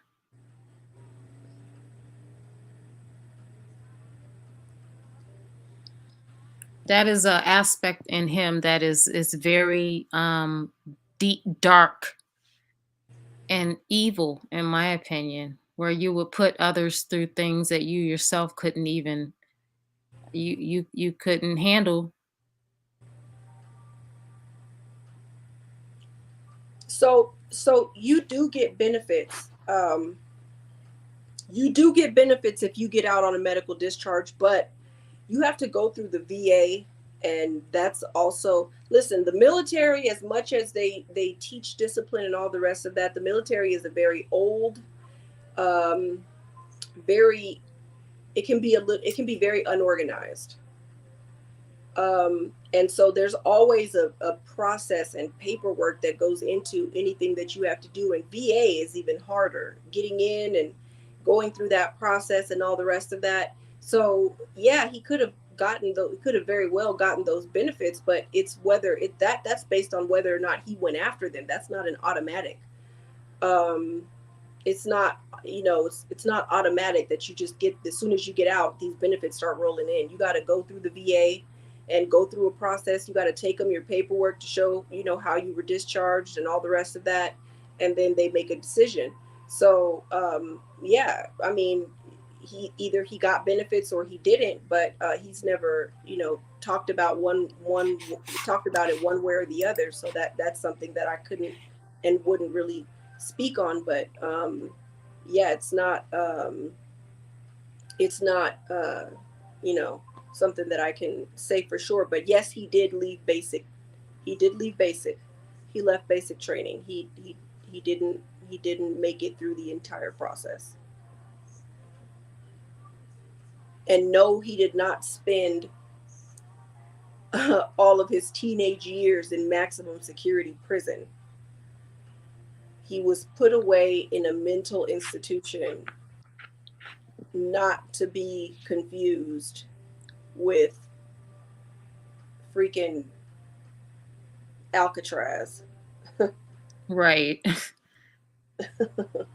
And slap boxing all day, and I think his biggest problem in juvenile hall was probably just keeping his mouth shut, because the man can talk for hours on end. Ray, and within the past few weeks before he was arrested, did you notice any differences, changes in his personality as far as his mania, like or psychosis? I know a lot of people who do deal with bipolar disorders say, that's not mania, that's actually psychosis. So were you seeing, just with him staying up at all odd hours of the day and night, change their whole sleep schedule, where they were up until 3 a.m. 3 a.m. and and then then had to be up at 12. exactly, like, what did you think about that? Yeah, Just he was definitely spiraling. That was so clear. In the way that he would go back and forth between himself and this other character that he said he was, when he would start speaking in that deeper tone, and start speaking a lot slower, and he would articulate his words a lot more, and he would speak this way, and he would tell you how he was God and he was at 60%, but on my birthday I'm going to be at 100%, all that stuff. And then after that would wear off, he would cry. right. What did you think of that? Because I saw that a few times when they would go live, and he would just seemingly come out of this disordered, chaotic episode, and look fake, but That was you an never know. Yeah, that was okay, that that's was what I thought. yeah, that was an act. He needed them to feel like there was some other entity taking over him, so that they would continue to go with this whole, I'm at 60% download, and on my birthday, when there's going to be this solar eclipse, I'm going to be at 100%. He needed them to feel like some other thing was taking over them, so that they could, take that much more heed to whatever he was saying in that moment. Um, I don't know how many people watched the story on Netflix about the 11 family members who hanged themselves. Um, and it turned out that the entire time, the one of the brothers was acting as if his father as if he was channeling their dead father, and he had them writing these books about how they had to live their lives from day to day, and all this other stuff. And when they hanged themselves, their thought was that they were going to hang themselves, but that their father's spirit was going to come in and take them off of those nooses. And obviously, he never showed up. Um, so, this is something that cult leaders will do. They will, act as if there's another voice speaking through them, so that people will feel like, wow, yeah, that's not even him speaking, that's someone else. So they'll walk differently, they'll speak differently, they'll use they'll use a different register of their voice, and that's supposed to make it more believable. And I mean, he was definitely a great actor, because he would act like, oh, I'm so tired of this. I can't be God. I can't, this can't be real. This can't really be happening to me. You know, the whole heaviness of the cross, you know. I mean, yeah, he played his part well.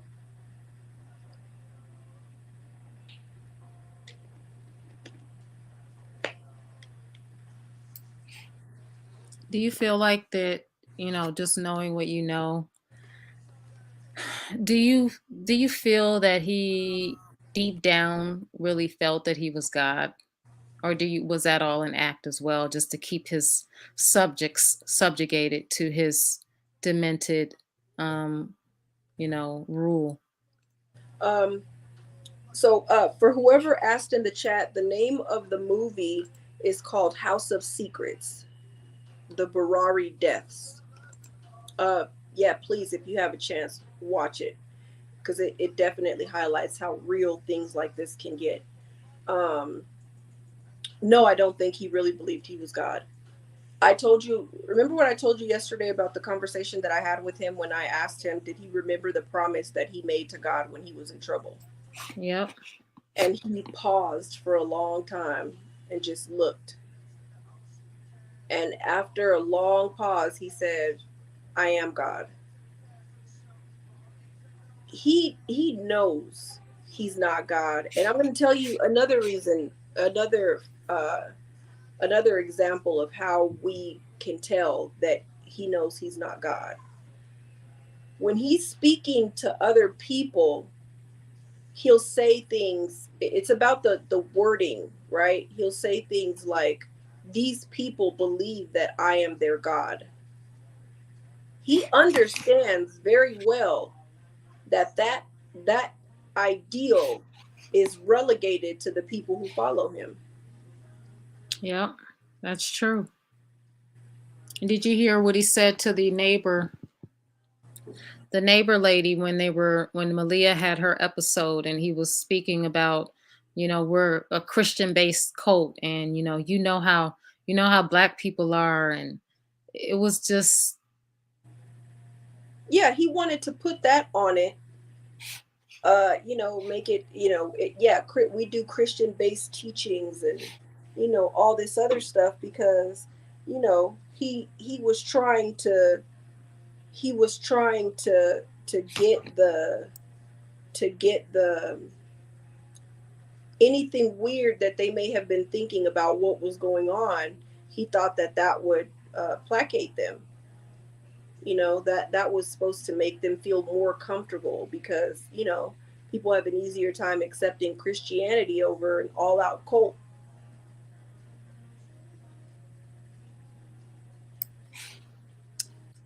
Ray, I'm gonna open it up to have people come up on the panel if they want to ask questions, or provide any of their own thoughts and opinions on this entire situation.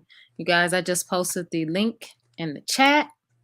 Feel free to click it if you want to talk, if you want to ask Ray a question, share what's on your mind, feel free. But I have, we've been talking, we've been keeping each other updated over the past few weeks about what was going on. And I do want to touch, I did tell you yesterday, I wanted to touch on this one thing as well, is when you were on Sonetter's platform and you were on an interview with him. I remember at one point you were talking about Janae and the night of her leaving. Can you recap what it was what your thoughts were about that whole incident that night? Because I thought that was so profound. Having not seen the police reports at that time, I've read all of the police reports. I see, what she told the detectives that happened. And I mean, it's not this like, I don't think it's like what people think that it probably is. I know a lot of women out there have their doubts about some of the things that came out in the report, and it's really unfortunate.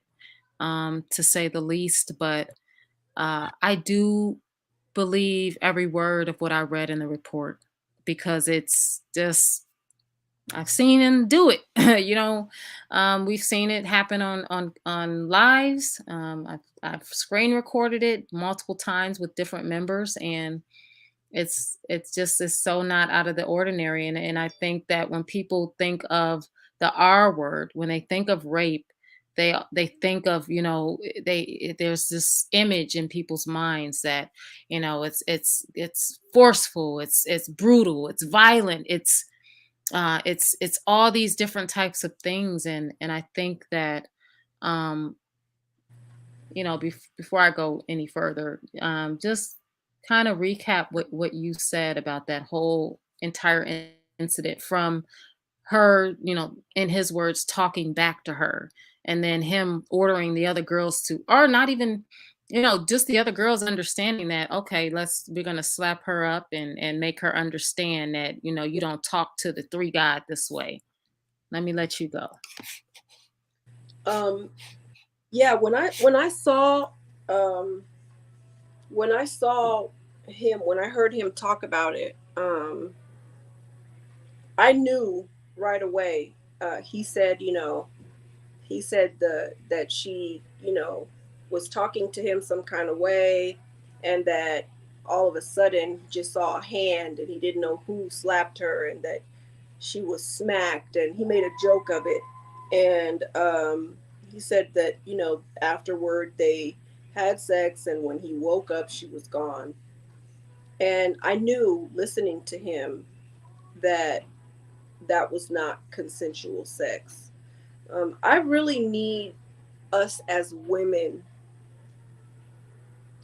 to understand, most victims of can I say the word? Will you be flagged if I say the word? I don't think so. We can use the word sexual assault. I Yeah. did use the word earlier, but we can use sexual assault. Um, most women who are assaulted, right? A lot of times, number one, we have a hard time calling it what it is, because we feel like in some way we hold some level of responsibility, right? Um, in cases where, for instance, if this is someone who you previously had consensual sex with, then if they take it one time or two or more, we have a hard time identifying it as the R word, because we feel some level of responsibility because we opened that door, right? Because we gave them access at some point. Um, we also don't understand, and this is something that's as old as time, right? There's a story in the Bible about David. David had three children at this time. Well, this particular part of the story is about three of his children, and he had two children who, according to the Bible, were just really beautiful. And one of the sons fell in love with his sister, and so what happened was that this brother, he started to lust after her so much that it literally was making him physically ill. And so he decided to fake an illness so that his sister would have to take care of him. And when she came in to take care of him, he raped her. However, back then in the law, the law stated that if a woman did not scream, that the sex was consensual. And so since no one heard her scream, when he was done with her, she went and she told her brother Absalom.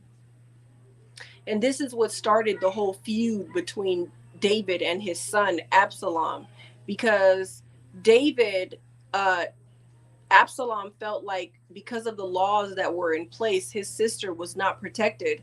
And based on how things worked, because she had been defiled by her brother, she was going to be no good to any other man. And so it made Absalom so angry that he wanted to kill his father. And unfortunately, we still hold some of those beliefs, right? We imagine that sexual assault, it looks like screaming and kicking and clothes being ripped off and being slapped and choked and hit and pinned down, and that it's violent, right? Because that's what we associate that word with. But that's not always the case. Sometimes the woman understands, especially if she's ever been victimized before this point. She understands that if his mind is made up that he's going to get what he wants from her in that moment, and she understands that he's stronger than her. She knows that screaming is going to be pointless. And what'll happen is she will try to beg him not to do this, or try to assert as much as she can that she doesn't want this, only for so long. And then eventually she will just surrender to the moment and wait for it to be over. And so, it's like there are people who feel like, well, nobody heard her screaming, or she didn't say right away that she was assaulted. And it's because a lot of times, you know some women feel like, if I come out and outright say that this man did this to me, then people are gonna ask questions like, how did you let him get that far? How did he get your underwear off? How did you end up naked? Why didn't you scream? And that's the unfortunate thing in these types of cases, and why a lot of women don't come forward, because suddenly the victim is on trial, not the aggressor, the victim. And so the way that he spoke about it, I knew, and I said it then, and I didn't know that Janae, at this time, he hadn't been arrested. Uh, I had no knowledge of, her pursuing charges against him for that particular act. But I knew, listening to him talk about how everything happened, I knew that it wasn't consensual. And I said it. I told Sonetter that I didn't think that that was consensual sex. And then, boom, here comes the arrest, and I find out that one of her accusations is, she's alleging that he assaulted her. Real talk, I want to answer your question that you asked, because I know that some people have asked that question as well. I think I try to just have Ray put her perspective on it, and I know that there are other women that have been victims of sexual assault who don't even realize that they've been sexually assaulted. They have no clue that that's exactly what happened to them. I talked to a family member just yesterday. I don't know what behooved me to do this, but I asked them. I said, now I want to ask you a sensitive question, and I'm just wondering, because I did that to a couple of my female family members, because I wanted to get their perspectives. And I said, have you ever been sexually assaulted in your past? And to my shock, she said yes. She said it took me years to understand that that's what happened to me. Mm-hmm. But that's exactly what happened to me. She said, I realized it later on that that's what it was. At the time, I knew it was a messed up situation. It wasn't that I was kicking and screaming. It was something that I definitely didn't want to do. I said no. I allowed it to happen because I just got tired of fighting just with my words, and I allowed that to happen. And so she said that she didn't even realize that that's what had happened to her until later. And she never, spoke with that individual again or had anything to do with that individual again. And made me really wonder how many other women have experienced that same type of thought or feeling where they had this traumatic sexual encounter happen that they didn't want to happen, and then later on they're coming to a realization that, you know what, I was sexually assaulted.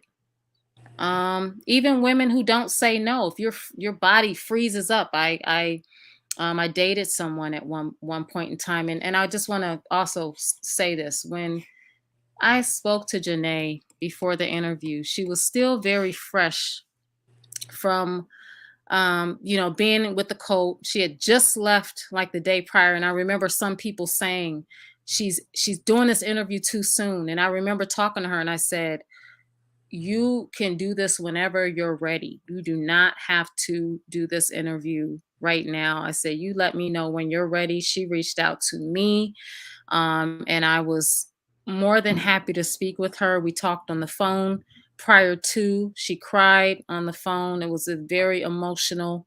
One of the things that she did tell me, and I could still sense that she was still, her heart was still there with the other members, even, having experienced all this abuse. And we have to keep in mind that in carbonation, their motto is they take it, it's mine. We've heard Eligio talk on camera, talking about taking it from Ephru, taking it from Sheba, taking it from Velvet.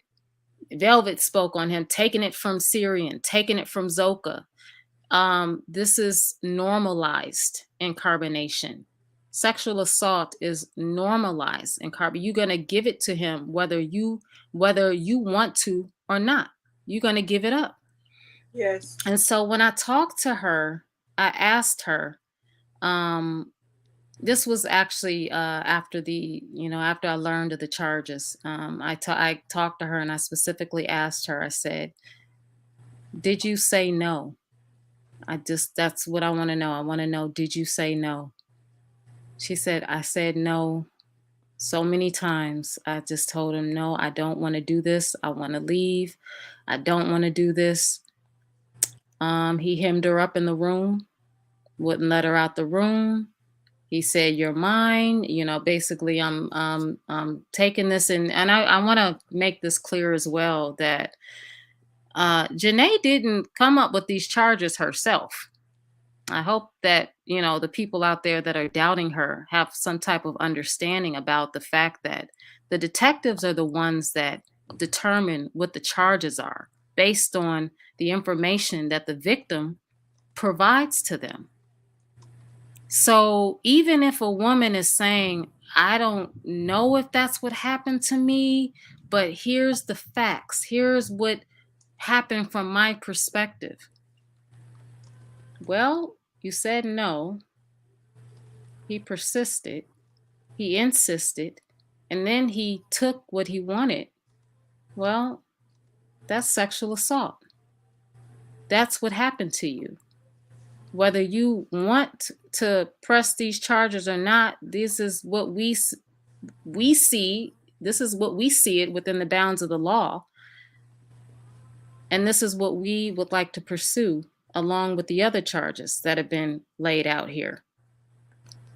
And so we need to stop we need to kind of understand that sometimes people really, and especially for women, we're in the society that we're living in today is, it's very hard for a woman to even come out and say, hey, I was, or even to express, even to family members, or even to close friends. There's a lot of shame involved with that. And so for her to use specific wording to describe what happened to her, what's to say that she wasn't ashamed of what happened? What's to say that she was just still under the guise that, this is a guy, this is a man that I see or saw as my God. And I feel, I want to believe in my heart that he cares about me. All of them want to believe in their hearts that he cares about them. They all want to feel special. They all want to be the one. Truth said it on his live yesterday. If he said, I don't care about anybody else, it's me and three. It's me and three. if it ain't nobody else left in this world, as long as it's me and 3, that's all that matters to me. And so I really wanted to address that because I know there's a lot of women out there that are questioning that. And I think we really kind of need to think of all of the different angles here. Yeah, and can I And say something about yes, that? please, please. I want to say something. Generational curses are real. And, as much as he claimed that, his job or his goal was to, break generational curses, he was definitely perpetuating them. And listen to me, what you do not heal will visit your children. I'm telling you what I know. If you are in this chat, if you're watching this video as a playback, please, in whatever way that you need to, even if it means, listen, there was a time in my life where I drove to a lake in my car and just screamed to the top of my lungs and cried. And I needed that.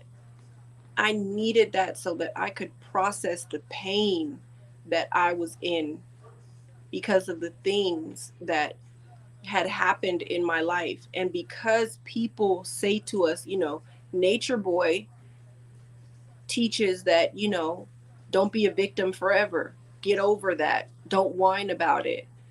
And with that type of teaching, as much as, we would like to think that he is, unique in this type of teaching, he is not. There are very many people. In fact, most times it's women themselves, our own mothers, aunts, cousins, grandmothers tell us, you need to move on from that. Don't be a victim to that forever.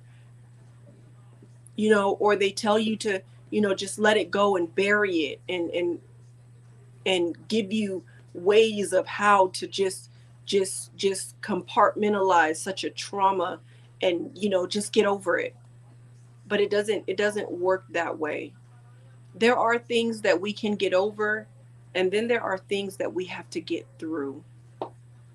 And sexual assault is one of those things. And I'm telling you, whoever is under the sound of my voice right now, deal with it in whatever way you need to. Deal with it, face it, talk about it, process it, cry over it, grieve it, mourn the loss of your innocence, and get through it. No one has the right to tell you to get over it. Get through it. Because I'm telling you what I know. Whatever is assigned to your life to destroy you, whatever it doesn't complete in you, it will definitely try to pick up where it left off in your children. So if you don't do it for you, do it for your children. Thank you so much for that, Ray. I really appreciate you giving me your perspective on that, because that's a difficult thing to talk about, and to, especially No.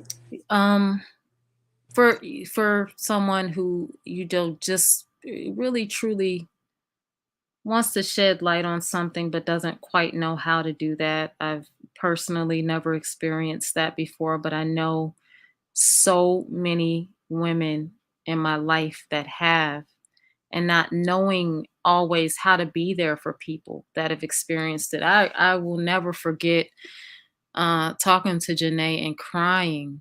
I just remember tearing up because I just thought back to, the individual in my life that told me about her experiences at one point in time. And, she she froze up completely. She never even had the chance to say no because she completely froze. She was in a state of fear. She was fraught. And the man did what he wanted. And she was frightened the whole time.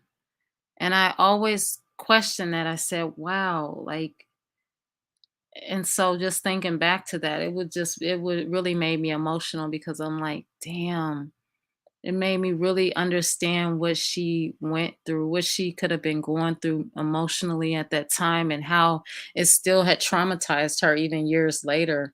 And so that was just a moment that I'll never forget because I can not even imagine being in that type of situation, and being that fearful that you allow because there's nothing else that you can do in the moment.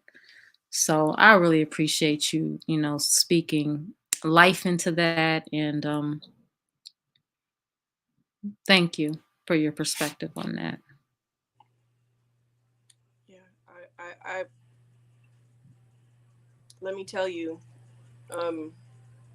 that's something that a lot of people don't like to hear. That, listen, it will visit your children. People don't like to hear that sometimes because for some of us, this stuff is so deep and so painful that we just don't want to deal with it. Right. And so I don't want to try to process that it's going to visit my kids, because then that would force me to have to face something that I've tried to bury. But I'm telling you from personal experience and from what I've seen in the lives of other people close to me, it generational curses are real. It happened to my mother. It happened to me. It happened to my daughters. And at some point, the cycle has to stop. I agree. And I think for everybody in this chat, unfortunately, they probably know somebody that this has happened to. I was so shocked when my family member told me that, yes. I was like, wow, just wow, randomly asking that question and expecting the answer to be no. Um, because the women in my family are very strong women. They're strong-minded. They're tall. They're built like I'm the smallest one in my family, to be honest with you. Everybody, all the women are, they're pretty tall, 6 feet. So it was very surprising and very moving. But this happens it can happen to anybody. So definitely appreciate you sharing your story with me and your perspectives and all of that. So yeah, I definitely wanted to touch on that. So I thank you for allowing that conversation to flow, and to everybody in the chat, anyone, men and women who've ever experienced that. Just sending y'all love and just so much love. Just sending you positive energy, positive love, and hopefully, we could just pay it forward, help each other, Yeah. because hurt people don't have to hurt people. That's the thing. I know that saying, hurt people, but you don't have to. That's a choice. That's a very concerted choice that we make to do. And so that's a part of breaking generational curses is choosing not to hurt people when you've been hurt yourself. So, and then never stop fighting for yourself. Never give up. It's never too late to recognize, and to come to terms with any trauma that you've dealt with in your life, and try to help yourself heal. Yep. Kofi, thank you for joining the panel. I know you always have some really great perspectives on cults, cult programming, predators, and predatory cult leaders, and etc. So feel free to add your perspective to the discussion. Hey, greetings, everybody. I'm just sending you all a lot of warm, positive vibration. I want to say I'm really so, I am so glad. This has been such a long time coming. And it's actually been some years that I've just, at some point, I made a decision to, for the most part, sit back in the cut and just have faith or just trust that all of these different things would come to the surface so that we could see the patterns.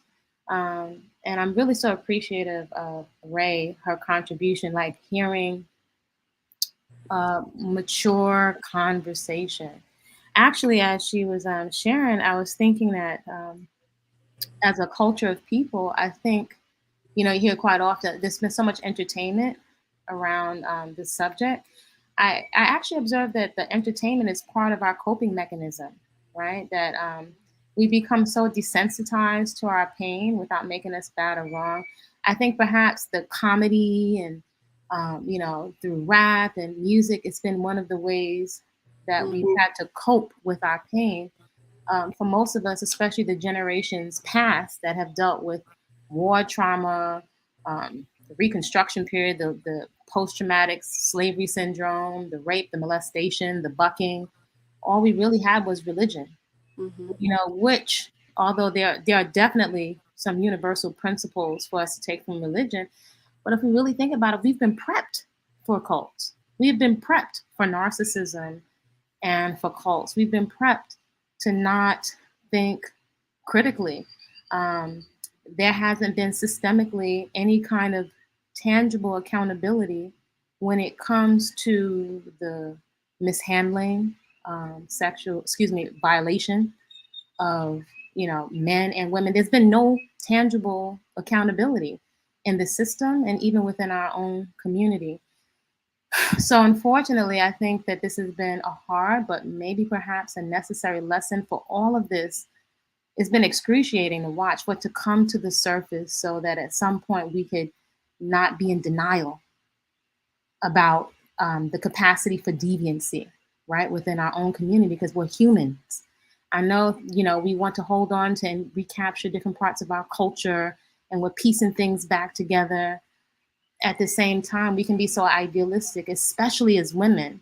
That very idealism uh, and wanting to be down for a cause is actually what is manipulated and what can be used against us.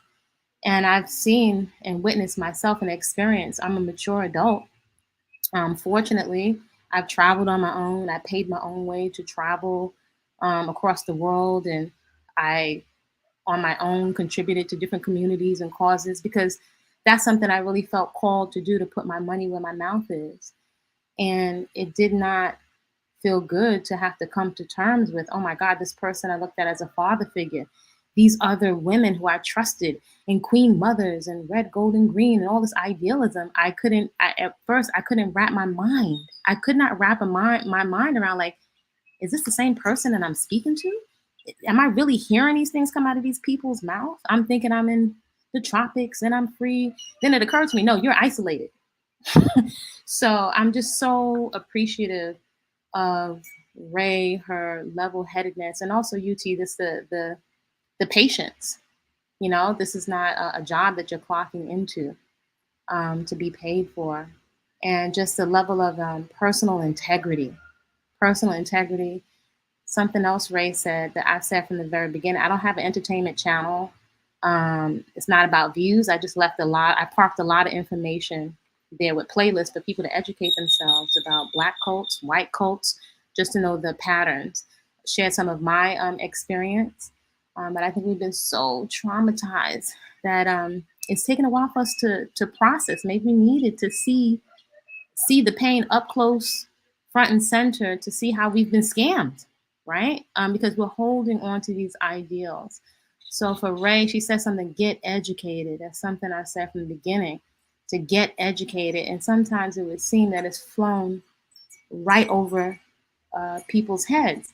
But I understand, and it's been some hard lessons. I feel like that cult that I experienced, it took me to school, to a PhD out in the bush.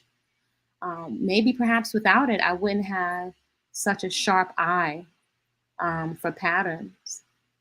And when I initially came out and I said something, I had to deal with the fact I went to the embassy. I went to a lawyer. When I did speak out, I felt very attacked by men in the community.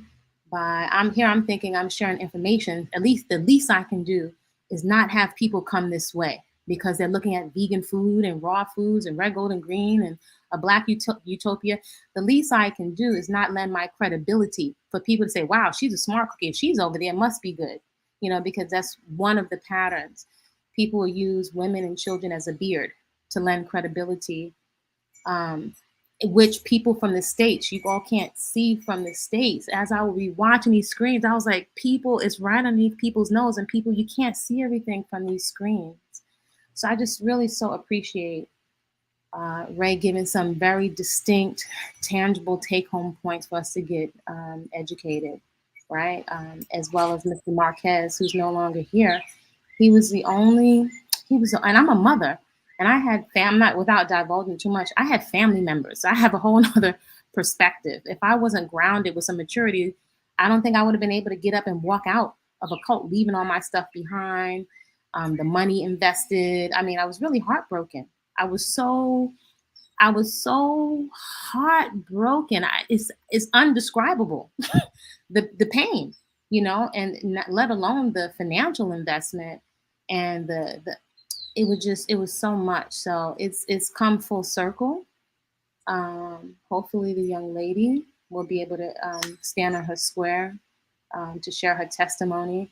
But it's a lot of understanding, I'm hoping, and comprehension that comes out of this, because the perfect people to manipulate are those that think they can't be manipulated. And that could happen to any age, anybody. There are cults of every demographic that you can think of, and we're not exclusive because we have melanin. So, thank you so much for just the patience and the diligence to have this platform. So. Thank you. Appreciate it. Thank you for sharing your thoughts as well. And your own awareness on your platform also. So yeah, someone asked in the chat, are there other cults on the internet? Yeah, there are a few other cults on the internet. Kofi, can you mute yourself? I think there's an echo on your end. There are other cults on the internet. I think Eligio's cult was probably one of the most bold, in the sense where they decided to broadcast their entire lives and do so to his own detriment. And so most cults don't do that. And I think that's where a lot of the hype surrounding him and Carbonation comes from, is the fact that he was willing to do that, thinking that it was going to get him fame, but all it did was make him infamous in a way that he probably was not really wanting to happen, right, Ray? He wanted fame. He wanted power. That's what he wanted.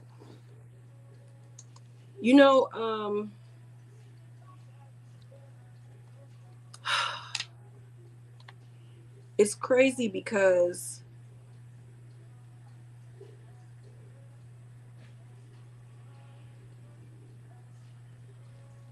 in a cult situation,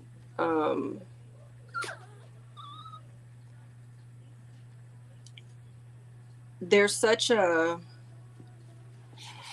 level of instability that has to be created for the people there, and oddly enough, ironically enough, it's what keeps them there.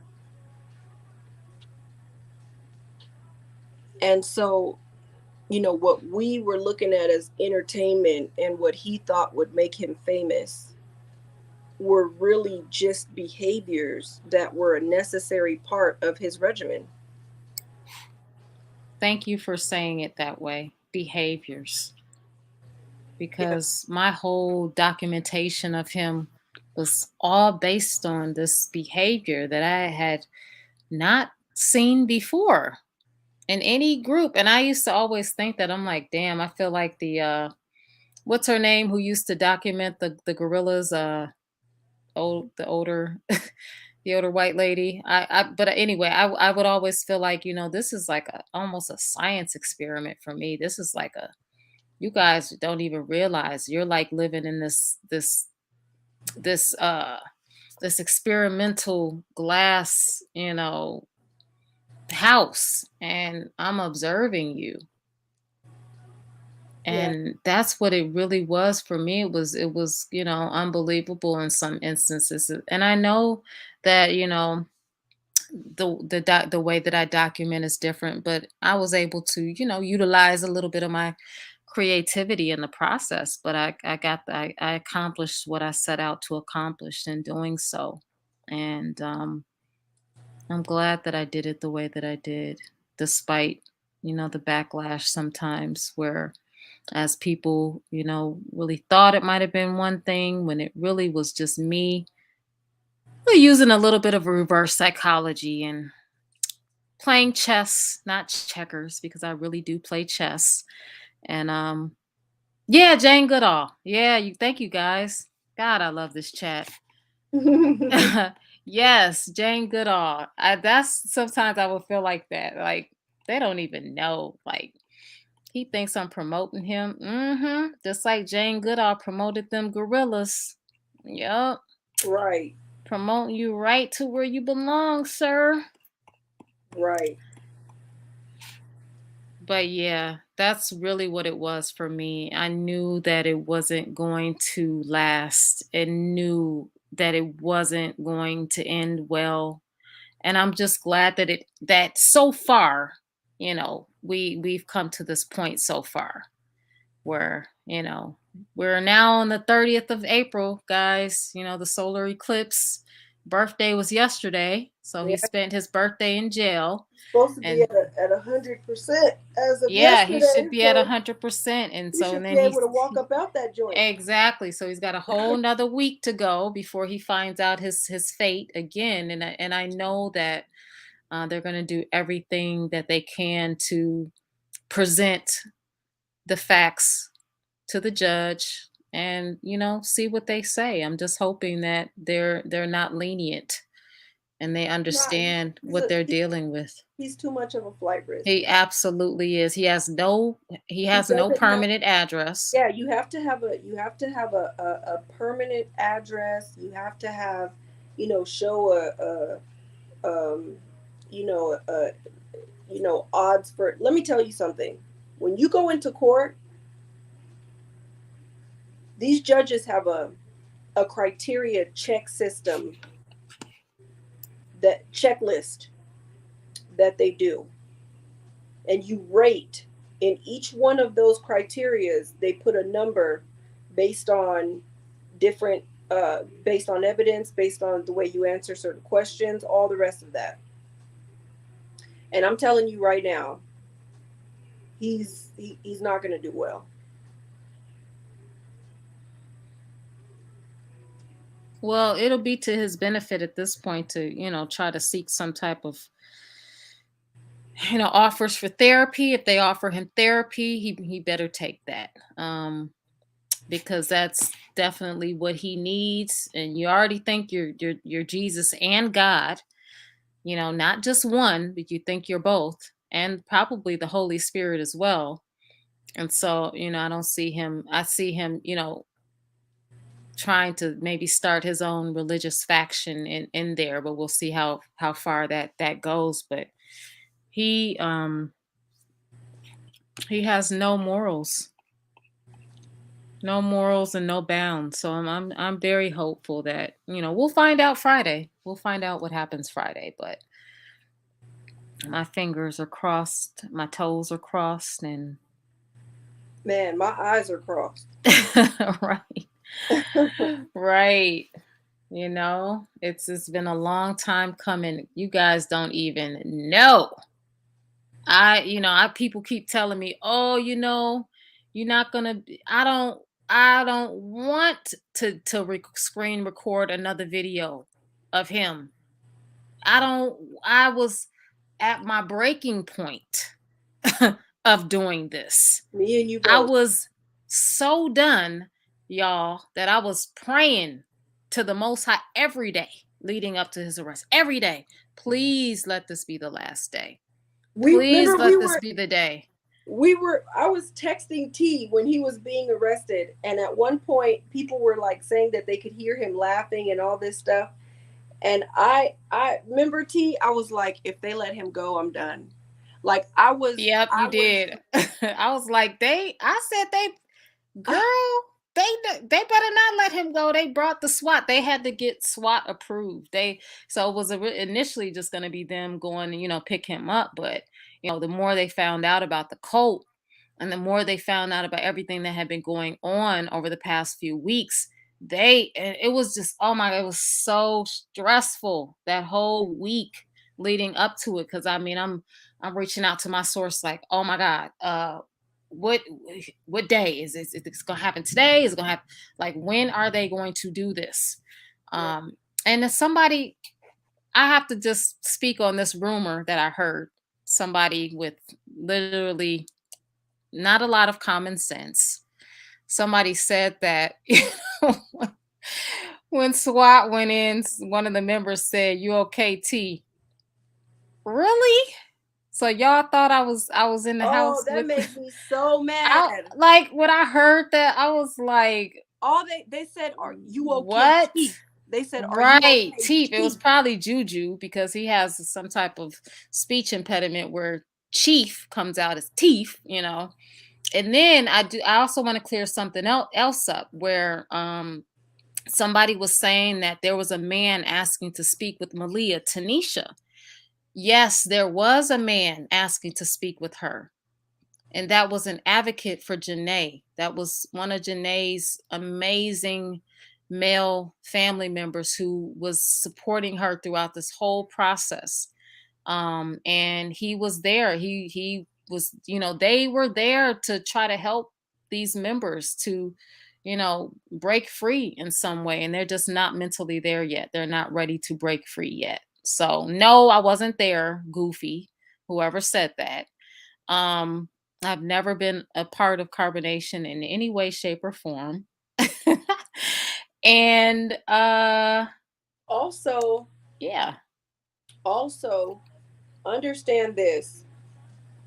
I'm telling you guys, keep watching because these people, a lot of what we're seeing in their behavior, some of them, it's the fact that he has managed to wiggle his way out of other situations.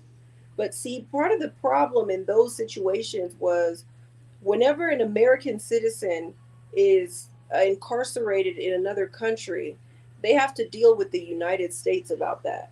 And a lot of times they don't want to deal with that. They just don't want to deal with it. So that's why it was easier for them to just kick him out. So that's a big difference in this situation is that he is on United States soil. In Hawaii, they didn't want to deal with they didn't even want to deal with him in Hawaii, even though that is American soil. They didn't want to deal with it in their jurisdiction. These people that were kicking him out, believe me, they were strategic because they were trying to get him back here. Trust me when I say that somewhere along the way, these people thought this through and understood that kicking him out of all these other countries would run him back to his country of citizenship. And then he would face the law. So absolutely. Some of what we're seeing in these members' behaviors is the fact that, some part of them, is still thinking that maybe he might get out. And if he gets out, then they got to deal with whatever his wrath is for not riding for him. Yeah. But understand this. For some of them, like Solar, he's already realized that he ain't coming out.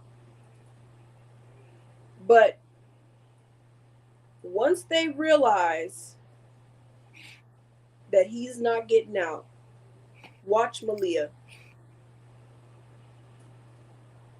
Just give Malia some time.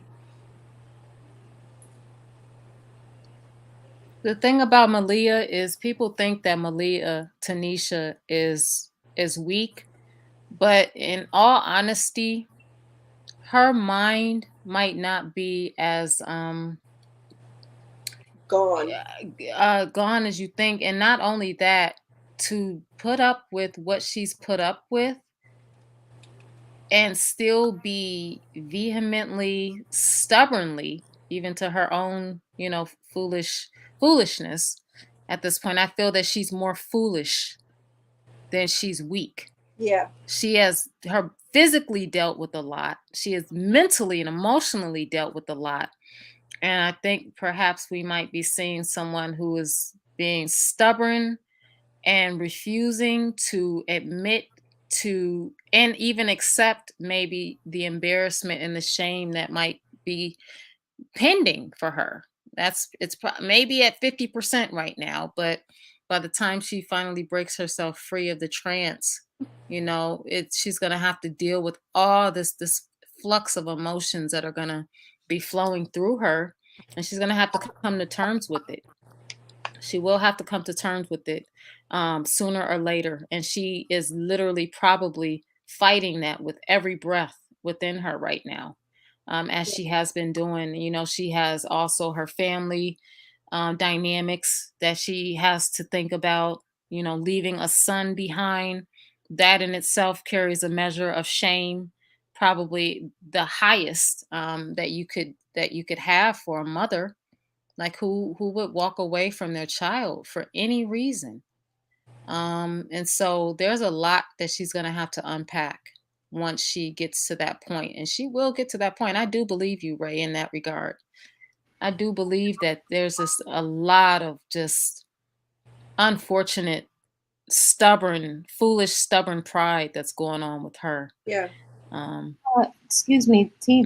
That's a very good point that you bring up. The shame and the guilt. Like quite often, I look at people that are still there. There's some people that are likely that are not going to leave, right? And there will always be people that are attracted to the cult. So I sat there and I turned this like observed myself and other people. I'm like, why would people stay? And there are actually there are some definite patterns. Shame is powerful.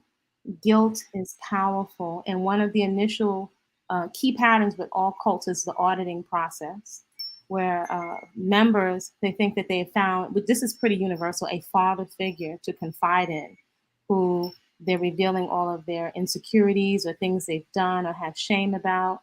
And they have no idea that this is going to be weaponized against them, their insecurities, if they stole something, if it's some questions about their sexuality or their home situation. This is weaponized against you inside of a cult. And this is I think this is something that all human beings have things that we're ashamed of.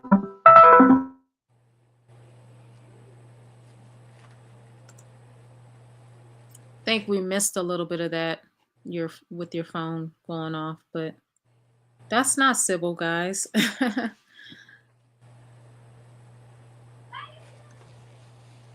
The accent does sound a little teeny tiny bit familiar, but not Sybil. Sybil is off living her best life, I think.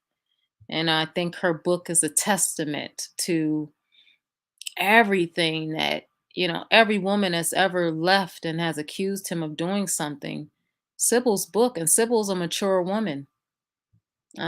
She was never intimate with Eligio. She was very honest after she left about everything that she saw, that she witnessed, and she did send a lot of warnings to the women to leave Afru, Malia. And she was very adamant in all of her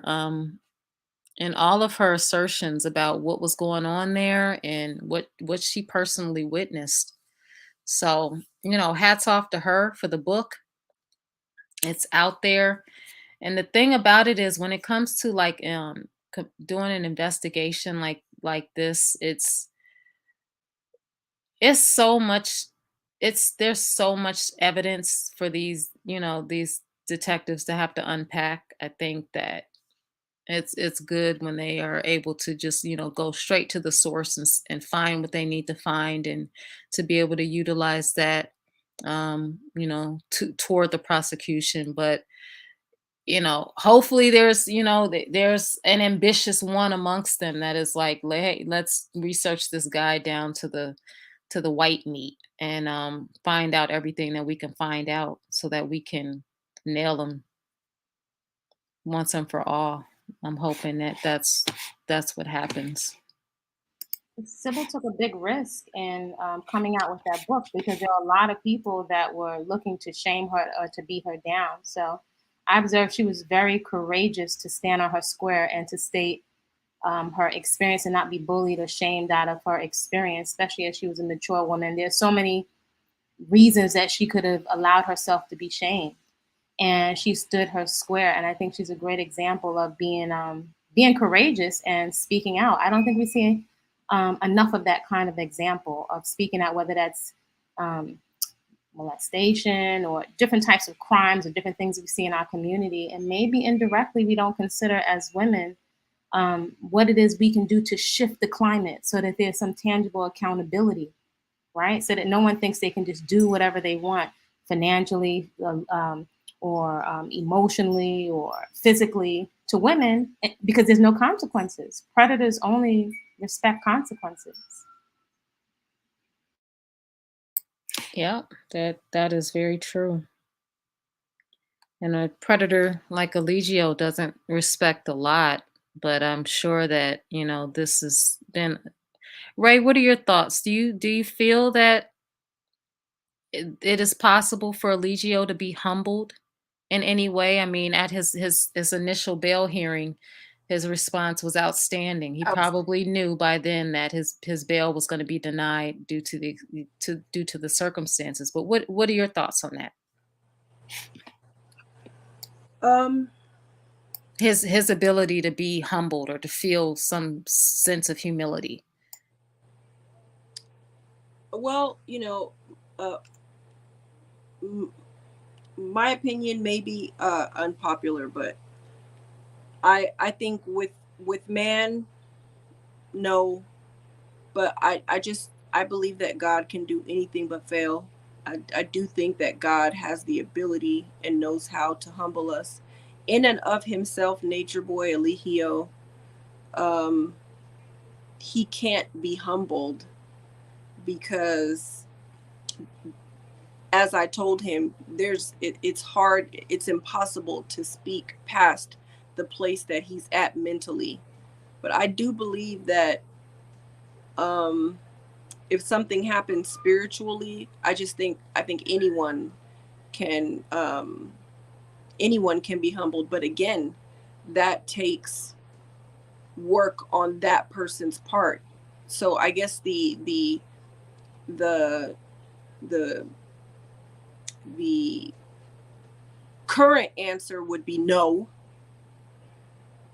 because he thinks he's above the law, and even being behind bars, he believes that he's being persecuted because of his greatness. So there's no accountability there. But we're talking about a lifetime here. If he ends up in there for the rest of his life, who knows what could happen down the line? But right now, no. Yeah, I tend to agree with that. And I feel that he also has the capacity to try to spin. He is he's kind of sort of, I mean, I don't want to say he's mastered it, but he has really tried to fine tune the ability to spin any type of circumstance or Yeah, situation to fit his. his narrative. Yeah, exactly. Whatever narrative he's trying to, bring forth at the moment, he has found a way. He finds a way to spin it. So he's probably spinning right now with the cult members that are still, you know, that he still feels are loyal to him. It's interesting that Solar and Musa are currently in Mexico. Looks like they're having a ball, getting high, drinking. Um, who knows what else? Probably paying for services. Right. And I feel that Solar's weak attempts to still, proclaim and say he's still supporting, like, kind of just, what do you think about, like, you probably haven't watched a lot of what Solar's been. He's been getting on lives, talking a little bit to the audience, but doing a lot of dancing and, gyrating and, open shirt, trying to do the same things that Eligio was doing before he was locked up. And I sense there's a lot of just sadness there beneath the surface. I think just, Yeah. a lot of drinking, a lot of, I don't know what drugs or what kind of mushrooms he's taken, but he's definitely, um, uh, But that's like what I was saying earlier. He didn't he didn't only make them victims, but he made them complicit. And so what these people have to unpack and deal with and take accountability for is a lot. So right now, what we're watching with Solar is really a bunch of coping mechanisms, because he's not there to keep pouring the rhetoric into their heads that's what it so that they is. can justify why they've done all that they've done and why they've allowed all that they've allowed. And now that that's not there, there has to be a way to cope, a way to silence the common sense, the rationale, the logic, because all of that is going to start coming in droves once his voice is not readily available to them 24/7. This man made sure that he kept them wrapped up and enveloped in every aspect of serving him, of listening to him. He would talk for hours just to hear himself talk, really. But to these people, that was knowledge, that was teaching, that was them listening to their leader, right? And now that that's not there, we're gonna see people, and for some it may go from one extreme to the other, where they may go to the complete, almost self-destructive uh direction of just trying to silence all of it, and they'll need more and more as the voice inside of them gets louder, and either eventually they'll just surrender to the fact that, oh my God, I was duped. Yep. Or we'll just watch them spiral. And that's the thing that's scary for me, is not knowing for sure what direction each of them is going to take. But I absolutely do believe that someone is at least going to attempt to harm themselves in this process. I kind of agree with that. And I also agree with your concerns about the direction that the members are going to be taking. Um, and I know that a lot of the focus has been on the women that have been directly under him, but I'm also concerned about some of the guys, like Musa, for one, Solar, definitely, just because these guys are now, and I know even with Solar, I've gotten some messages from some women that he has been communicating with, and wanting to, at least verbally or on paper, to start his own tribe, quote unquote. These guys are in no position to be having any type of healthy relationship with Mm-mm. anyone Nope. outside of, not even themselves at this time. And so what other damage, they have the potential to cause to other women and, men as well, but mostly the women that are, might be looking surface level. Oh, he's cute, they're cute. Oh, we like this about them, we like that about them. But these guys are damaged. I mean, Musa is a scary individual. Jax, he has assaulted women in his past. His girlfriend and her friend. Um, these are not guys that are upright and moral. And so, it's really hard for me just, seeing people thinking, oh, they're, yay, they're no longer, under his direct command, woohoo. But it's like there's been so much indoctrination over the years that there's still a lot of there's still that potential for them to further cause damage to other people, and that includes, physical abuse, Yes. sexual abuse, Yes. mental abuse, verbal abuse. And they all have the potential for that. All of the men have the potential for that, every last one of them. And Go ahead, I'm sorry. no, go ahead. I was about done. Are you sure? Because I didn't want to cut you off. I thought. Yeah, no. Go ahead. I was just gonna say Jahumi is the one I'm most concerned for, and this is why. On the one hand, I'm counting on his resilience as a child, and the fact that he's being extracted from that environment early enough that hopefully he will be okay. But we also have to understand that the sympathetic nervous system is highly affected in children when they witness um, violence on a regular basis, domestic violence and things like that. And it has a way of desensitizing them to it, so that it leaves them at risk for either being in an abusive relationship or being an abuser themselves. And so I'm really rooting for Jahumi that his parents will do the right thing, if not both, at least one. Sheba stands a chance. True, I don't know about him. Um, but Sheba stands a chance because, when you really look at her interact with her son and the moments that you catch her looking at him when she's supposed to be worshiping and adoring Eligio, um, you can see that longing, to just be his mom, unfettered. And that's natural.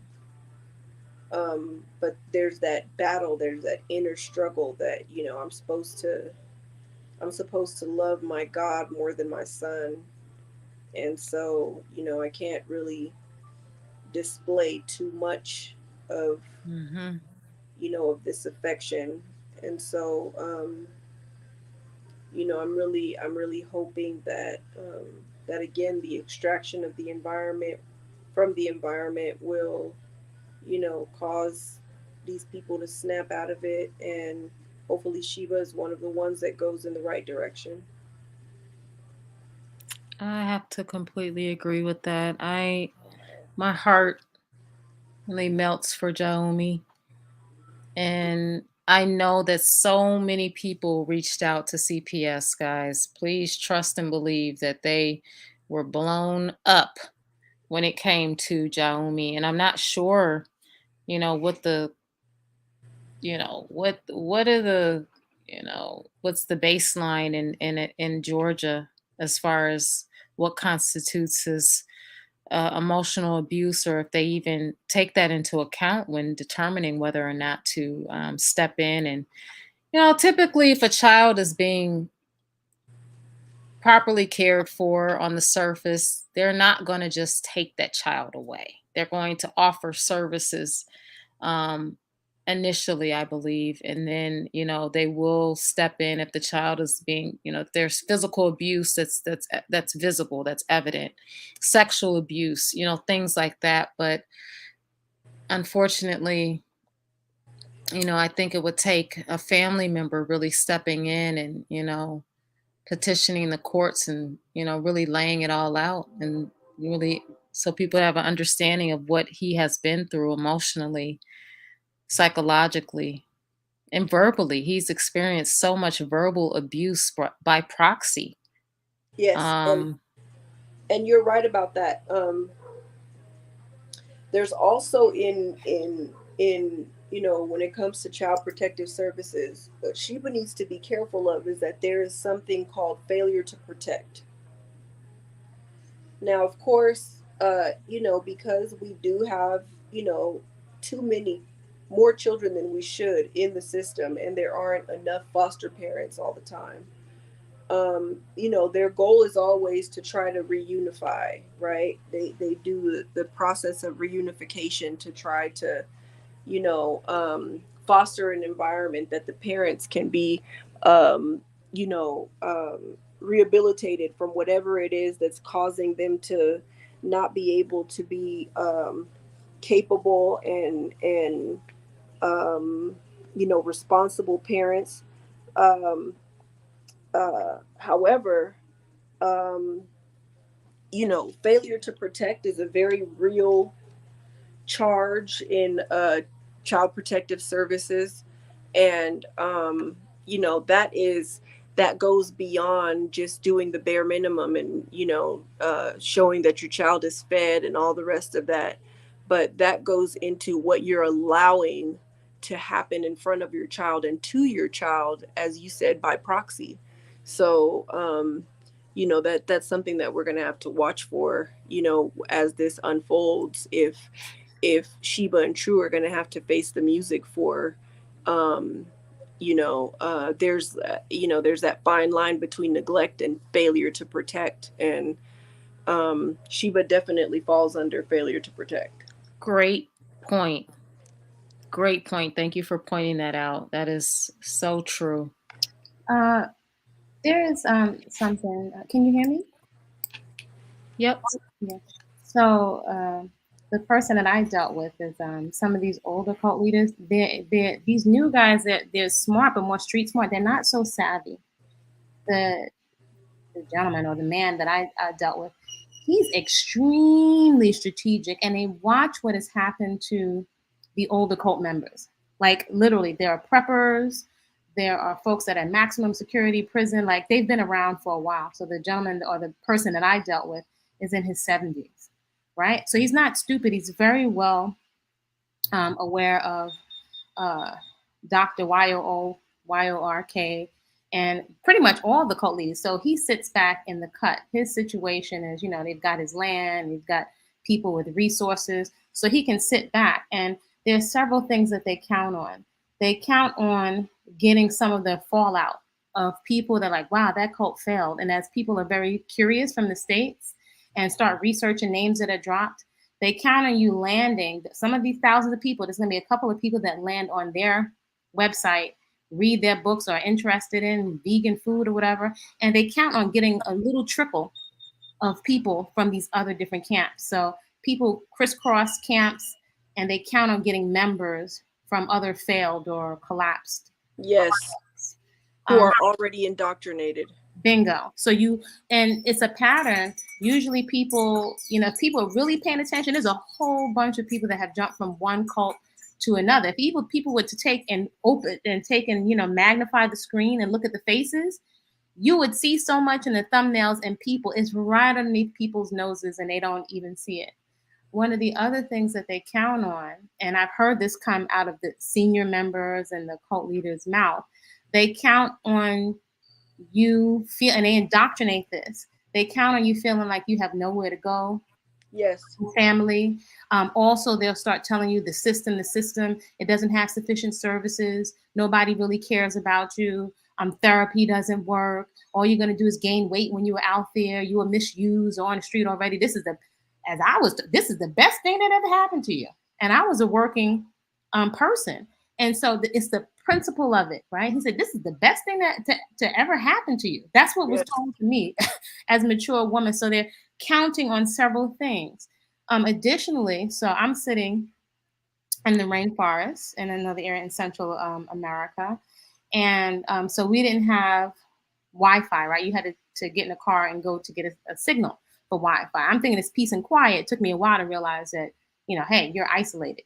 And they said, and they take all your devices when you come, but they said, well, you're going to give me your devices because we don't want the children affected by, all the stuff in the smut that's out there, because out here is considered the death consumption culture. Everybody has their own lingo. So whenever folks go out to get gas or supplies or go shopping or whatever, when they go out, they check the internet and they check the news. And when they would come back and we have our evening meal, the times when the whole community gathers together, they give you the news. So now one of my other family members, we're mature adults. And every time they would bring in the news, we noticed a pattern. It would sound so doomsday-ish. At one point, we was like, why does he do that? Like all of this fright and fear. Like we came here for peace and quiet and the garden. And fear-mongering is called. Bingo. So we noticed at one point, I've heard several things. He wanted it so that the children and the folks never want to leave. They have you thinking like you don't even want to go back to your family. You'll even start to cut off all your ties because they eat meat. They've got perms. They're 300 pounds. They have toxic relationships, so you'll start justifying and feeling good about. I've even heard people say, I'm so glad my brain is washed. There are distinct patterns, and it's a drip. It's a slow drip. The whole quote unquote community is involved. There's a group think. If you step out of line, the sisterhood will come around you to support you, to show you the ways. And then the brotherhood, will show you the way, and it's a lot there's so much that, when I tell you so much that folks cannot see in these isolated environments. And a good example would be once the young lady Velvet, when she came out, when she had a little curly afro and she's sitting against a brick wall, and she was saying, and I remember too seeing online, you're talking like to a movie screen. Why don't you just get out? She was like, what you were really seeing was every time he would turn on the camera, this is a cult pattern, they would trigger her. Trigger her. And then I have said that so many times. And I could see it. And as we have thousands of people in the Black community yelling and curse words that are, she's so stupid. And I'm thinking like, these people, you can't see what's going on. You're looking at a teeny tiny screen. At key moments, they would turn on the screen. So they trigger you. Also, even when the screen, the computer or the internet is not on. They poke the bear until you react, and then they turn it on and catch you reacting. And also to shame you within the community because you're trying to fit in with your family, these new people that are your soul family, your new soul family. You eat the same. You're here. We move as one body. So you want so badly to belong to the group. That's how you start justifying all these behaviors. So it's dripped in consistently, day after day. This is basic conditioning. And these folks understand the principles. They study Aleister, what's his name, Crowley. Oh my! What did I just tell you yesterday, T? We talked a lot about him. Crowley. Hitler. Crowley, Aleister Crowley. Aleister Crowley. Crowley, Hitler. This guy's a researcher. Several of the women I experienced, several of them have double degrees and masters that are in there, that are the priestesses. The other thing is they give the members, they give you positions, right? So I'm sure in the army they do this. So they kind of appease your ego. It creates a hierarchy. Bingo. So they allow you to express your musical talents. These are some basic things that are being exploited. So, as the cult leader said to me, this one wanted to be Diana Ross and the Supremes. If you were to ever listen to their music, all of the music is out of tune, pretty much. And so because you're isolated, I'll give you an example. When they would put their music out, which they would sell on CD Baby, and so you think out here you're supporting a cause, but you're funding whatever their projects are. So you have your little outfits and they're singing. He would say, we want the whole community to come in as a special meeting to review the music. But he would tell us, I don't want anybody to give any opinions. You just sit there. So we would think like, we would constantly, why would he ask us to come in and give a review and not give our opinions? He orchestrated every context of every word, everything you could say. I could say the simplest little thing, and next thing I know, the whole community is against me. It's like, okay, you need to go back and read the book again, which I read 3 times, these thick books, right? Where it's this guy, Boy, is indoctrinating you. One of the ways this guy would indoctrinate you as the community grows is he would write these books and regurgitate the same information, throw some research in there, a little Willie Lynch, a little veganism, a little research, a SAR in a set, Hotep, this and that, throw it around, mix it in. It took a while for me to realize, oh my gosh, I was like, is this guy doing the same thing as Willie Lynch? I couldn't believe it. Oh my God. I was gagging. I said, there's no way this esteemed elder with locks, vegan, is doing the same thing. And I couldn't wrap my mind around it. But I don't I know. can deny it. I don't know how I've never talked to you before, Kofi, because literally this is the same thing. I think on Sonnetter I just said he uses those same, and I said it today, the same stuff that the slave masters did. He uses those things as much as he talks about the system and Willie Lynch and the white man and all the rest of that. Oh my God. But it's the patterns. It's the pattern. There's one thing I said, it's the shortcut, just my observation. The shortcut to understanding these cults and how it could be even operating perhaps in some of our lives or with people closest to us is to just press pause for a moment on our favorites, or we like this one, but we don't like that one, or our favorites. Press pause and imagine it's Martians talking.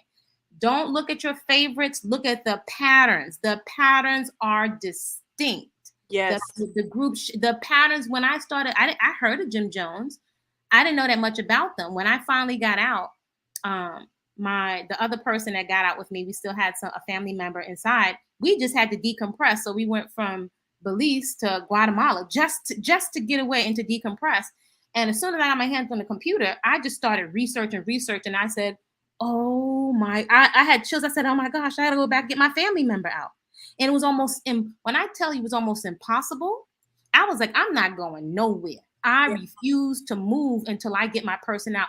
When I would go to speak to them, it was like I could hear that almost like they couldn't talk, like it was strained.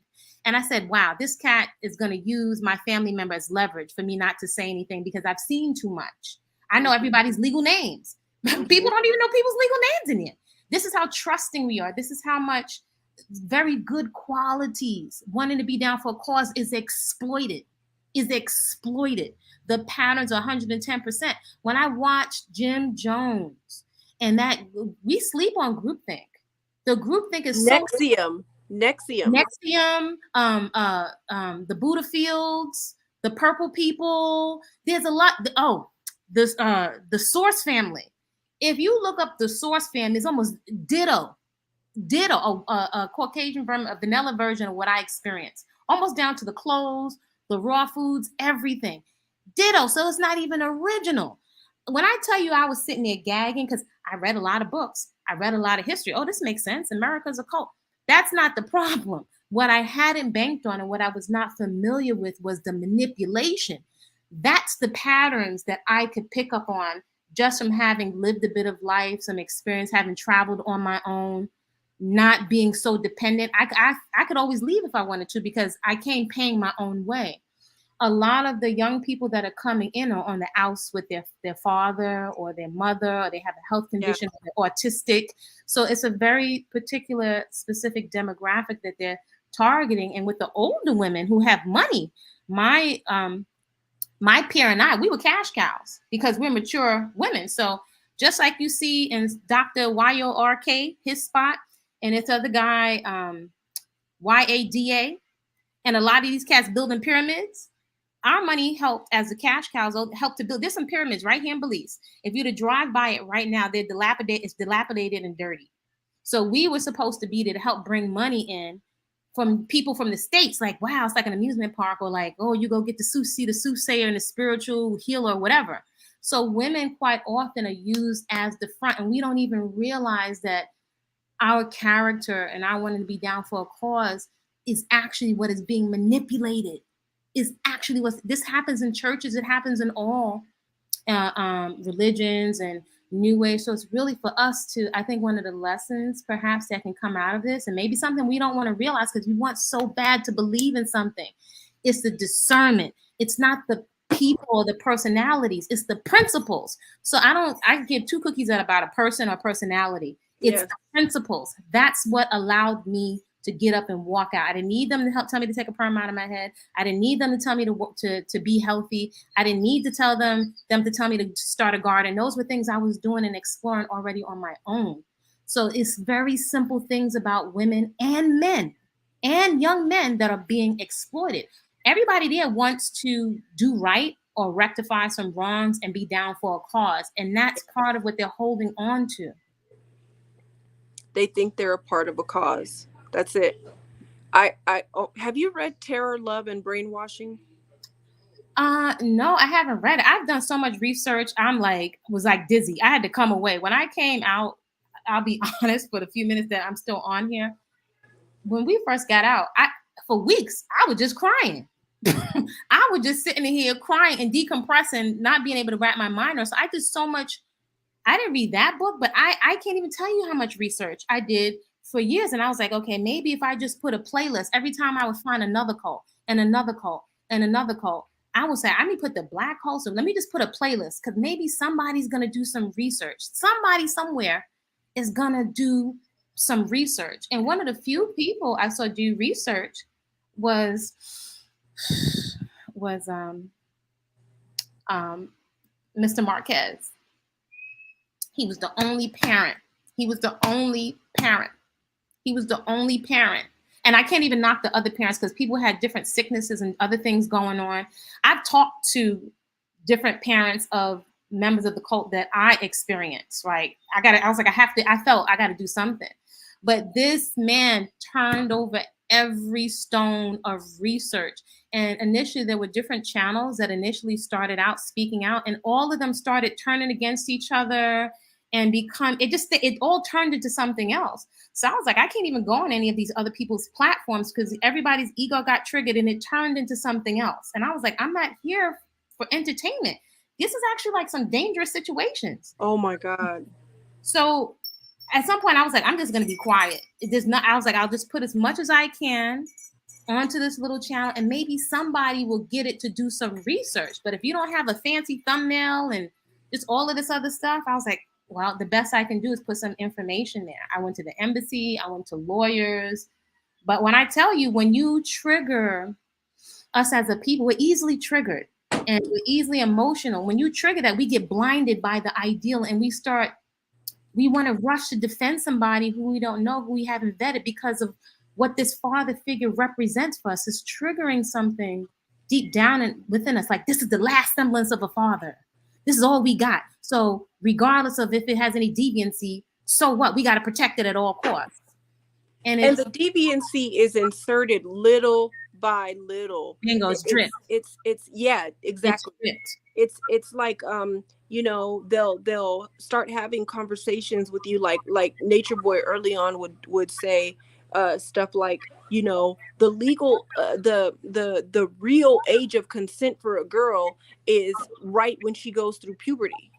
Oh my gosh. But legally it's 16 to 18, but that's because of the system. That's because of the white man, because they're trying to control population and blah blah blah. So there's that, using the power of suggestion, right? I'm only putting this out there. I'm just informing you as a people. I'm trying to let us know that these are really our rights. We really have a right to a girl when she's pubescent. But the law says something different, because they're trying to control us. Bingo. Listen, that's the biggest bingo. Check this out, right? This is a little teeny quote. Now, a lot of this person's books, before I left, I noticed a lot of these books I paid $39.99 for, bought them for my family, whatever. I noticed a lot of the books in the garbage. I had a lot of the books that were out of print. A lot of the stuff I had to throw it away so I could just get out. I was like, I can get new clothes. I don't care about the books. I got to get away. But some of it I held on to. Check this out. By the time, this is from the implementation of conscious, holistic, social, and economic behavior. This is from the so-called high priest, blah, blah, blah. By this time, the sacred daughters have begun to become truly conscious of the fact that menstrual periods are basically functioning out of control if a daughter is not going through periods of pregnancy. A daughter was not designed to menstruate constantly without interruption, month after month, year after year. Menstruation is a signal that another egg is lost in the process of recreation. Therefore, over a period of 10 years, from the normal ages of conception to 12 to 14 years, a daughter who is not conceived would have lost 120 chances of giving birth forever. And certain contraceptives multiply this effect by hundreds of percentages. I want to make it clear. Here's where you're covering it behind. I want to make it clear that I'm not saying any particular thing here regarding marriage and the ages of 12 to 14. Yes. For it is quite clear that marriage must be based on holistic maturity, whatever that age may be. I'm simply using these numbers because this is the average age at which a female begins her menstrual cycle.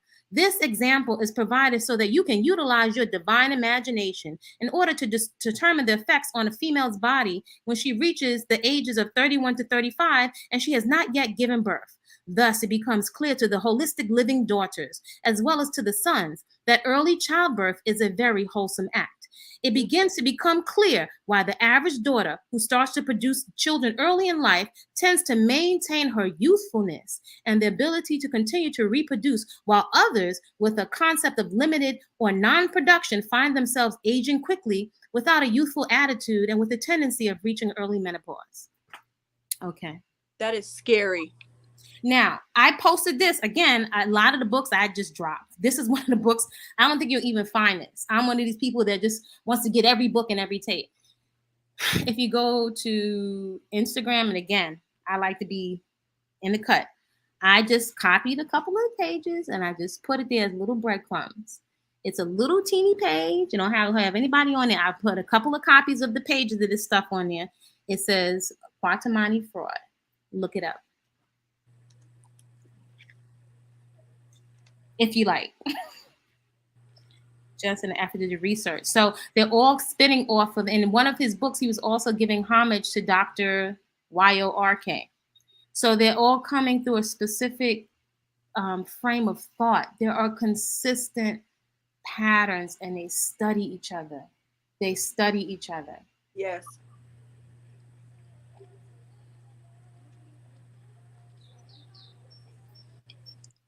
Yep, they're all looking for the best, most effective tactic to use. And I know Eligio does that a lot.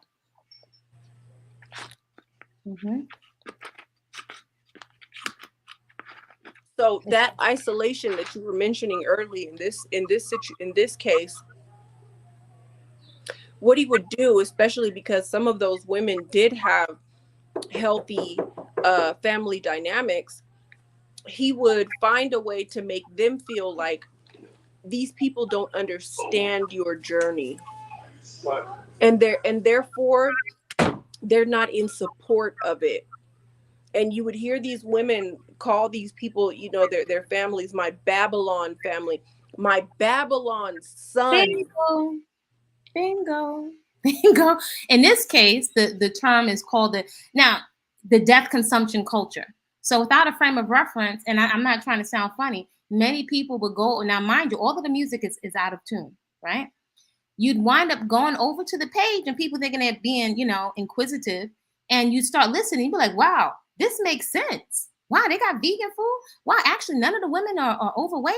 Wow, what are they talking about? This all makes sense. This is how people get sucked. This is how people get sucked right up into it. And somehow the ideal of you're being fed what you want to see. Now, let me be clear. There's nothing wrong with raw living foods.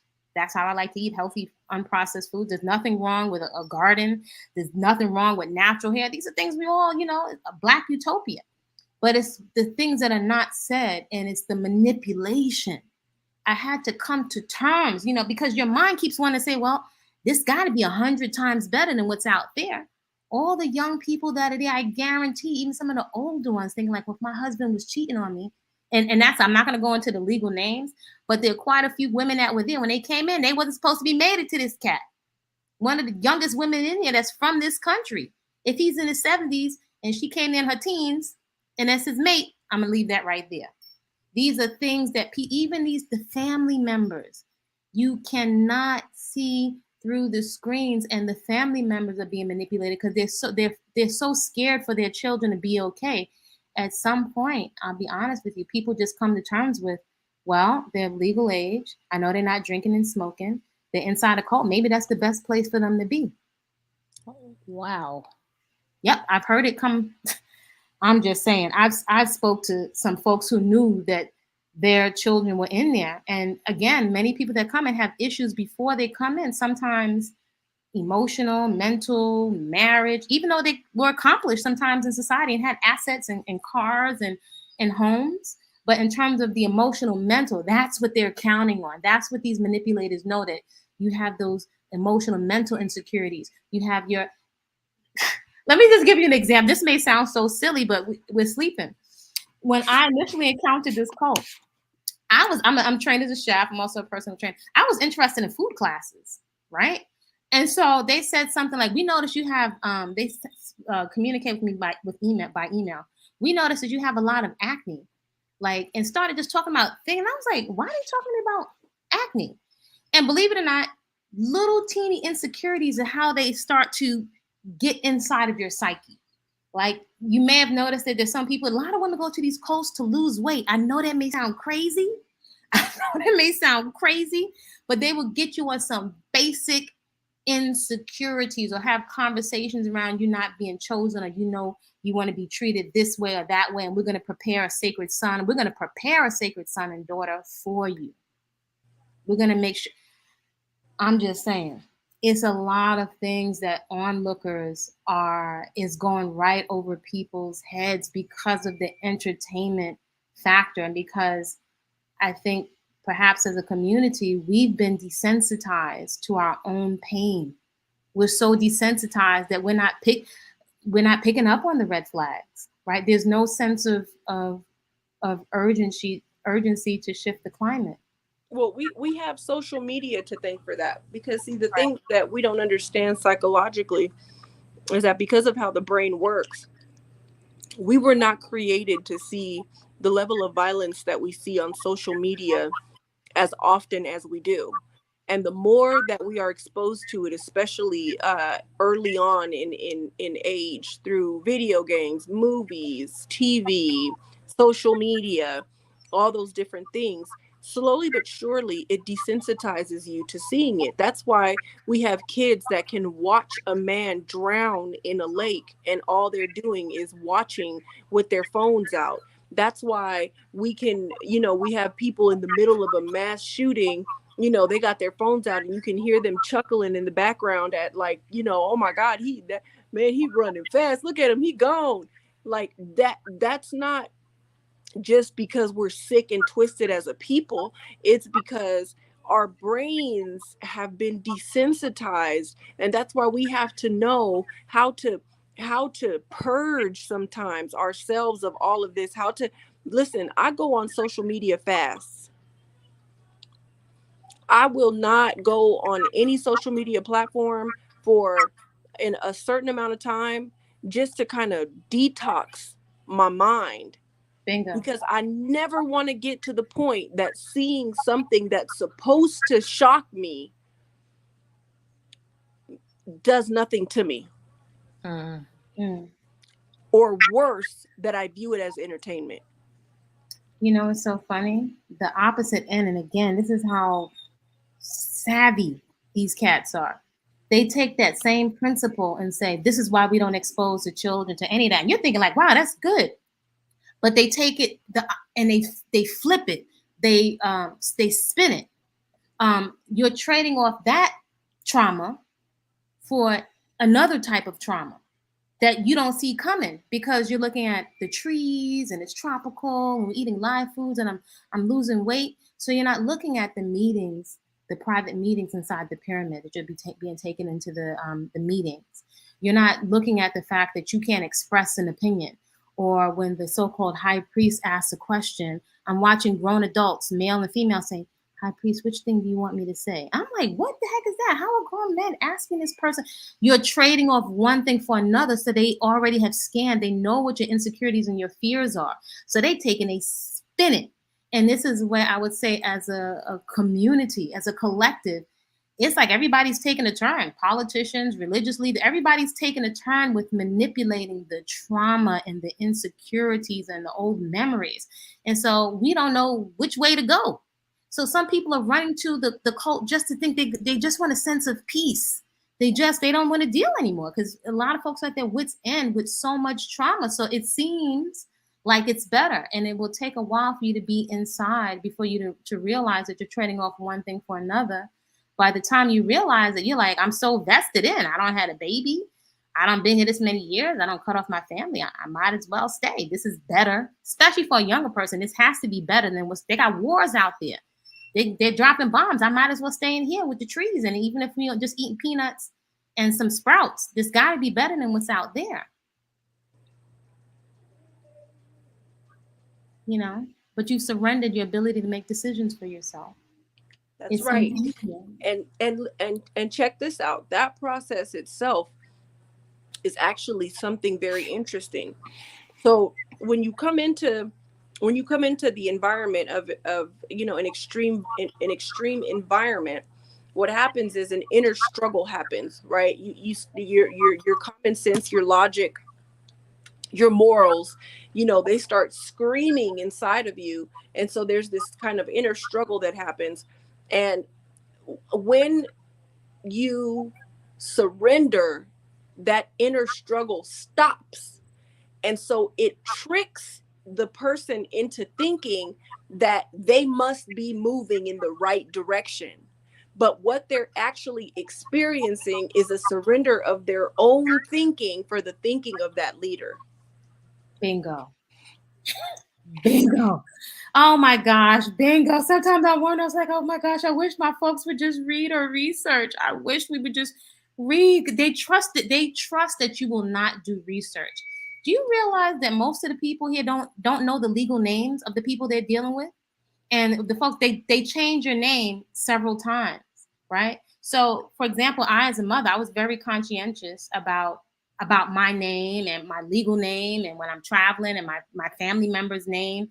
So for someone to come along and tell me what my name means, that's like me telling you, Ray, your name means the devil, right? And you're like, what? My name means, my mother told me my name meant divine flower. That was very special to me. No. Based on Asar and Aset. And look at this right here. Bring you into a private meeting, set the tone after your belly's full or whatever.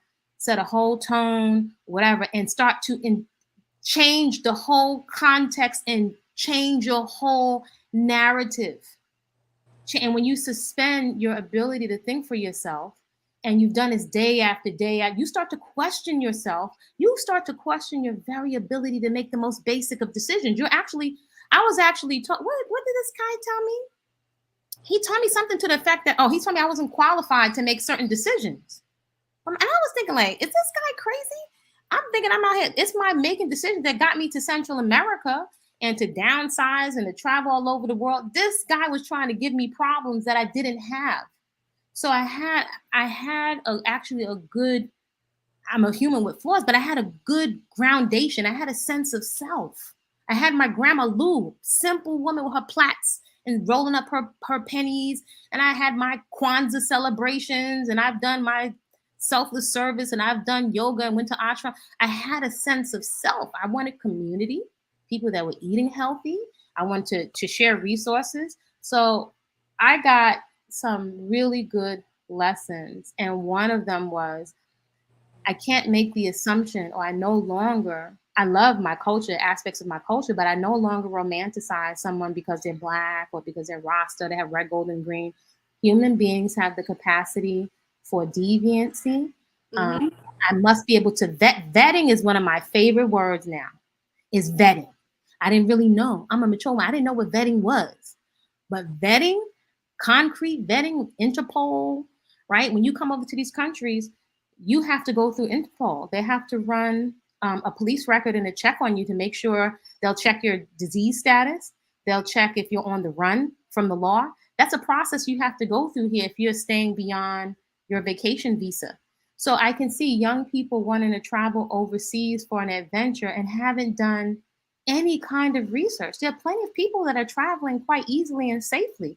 It's not hard, but when you're trying to run away from something, they're painting a picture for folks. It's not hard to take a trip to the Caribbean or get a discounted ticket or take pictures in front of a banana tree, but it's a spin on a whole narrative. People haven't even checked the minimum wage in these other countries, or the crime, or where they're going to, or how to rent an apartment. The cost of living. Cost of living. Right. There's no reason. It's like a fantasy that they're triggering a fantasy. Like, wow, you can see the young people like, wow, can I come and join you? Can I come? Let me tell you what Natureboy said to me one time. I told him that he had said something or done something. I forget which of the two, said or done, one of the two. That he had said or done something that made me so mad, I deleted I deleted Bigo completely off of my, this is when he was on Bigo. I deleted the whole app off of my phone. And his response was, see, you're impulsive. That's why you need me to think for you. Okay, so people keep asking. There's people in the chat that have asked over and over again. A few people have asked, what's the solution? And let me tell you, the bottom line is discernment. Bingo. Those questions, when that, how we always say, something told me to ABC, something told me to XYZ, something told me not to. Listen to that something. Learn to trust that something, because that is literally the spirit inside of you, that God-given discernment inside of you that allows you to sniff out when something isn't right. Listen to the language that people use, because there are, like Kofi said, there are clear and definite patterns to these cult leaders, and 9 times out of 10, 10 times out of 10, people who go into cults go into them because they want to be a part of a cause. So consider the circumstance, and then consider the source. So if you're going into something and you're like, I want to be a part of this cause, and you start to see that they're making every effort to start to, because it really just starts with monopolizing your time. Yeah. That's the very first thing. Just monopolizing your time so that everything you're doing revolves around that one activity, that one group. And another way that people give up their power, the very first act of surrender is allowing them to rename you. Understand that biblically, when you saw S-A-R-A Sarah go from that to S-A-R-A-H, when you saw Jacob go from Jacob to Israel, there is power in allowing a person to name you or to rename you. You are giving power to them by allowing them to change your name. When they start to tell you that the people who love you and care for you are not really for you, they may not really understand you, because they're systematically trained to think this way, and so they'll never really understand. These are the signs. These are the early on signs, because all the radical stuff doesn't happen until you're all the way in. Bingo. You won't be shown. It's going to be dripped in. For example, I could give you some examples, because folks out here saying sometimes I was like, woof, I can give you some clear examples. So let's say the Royal Hall, right? The Royal Hall, which me and my sister helped put our money for all of the bricks and all that stuff. If the more we would be let more into the community, it was like a carrot being dangled. You'll be allowed to come more and dance with the sisterhood and be with the sisterhood, as time comes on, as you come more into the community. Basically, when we finally finish surrendering our all of our bank accounts and all that other stuff. So let's say they're having a community meeting, and you come in to get your fruit or your oranges or your break fast, and everybody gets quiet. They do this a lot. They talk in each other's ear in a whisper, and it sounds crazy, but this is how they communicate. Right now, today, if you were to go to one of their events and you'll see them talking to each other, it's basic stuff. You feel like you're not in the know. And so you're not allowed into those meetings. So you're constantly felt basically ostracized. And so when you're isolated and these are the only people to communicate with, you feel so good when you're finally able to participate in a basketball game. If I pull everything away from you, I'm a chef. I'm not allowed to make my own food. At some point, I came back from the States to do some paperwork for a quick trip. When I came back, we were told that we had to start wearing white, because the rest of the other family that was there, they had to all wear white. So this stuff is like, and I was like, we all have to wear white. So some people, now that their children are still in there, I was thinking like, this woman doesn't realize her child is in initiate clothes. She's being fast tracked to marry in.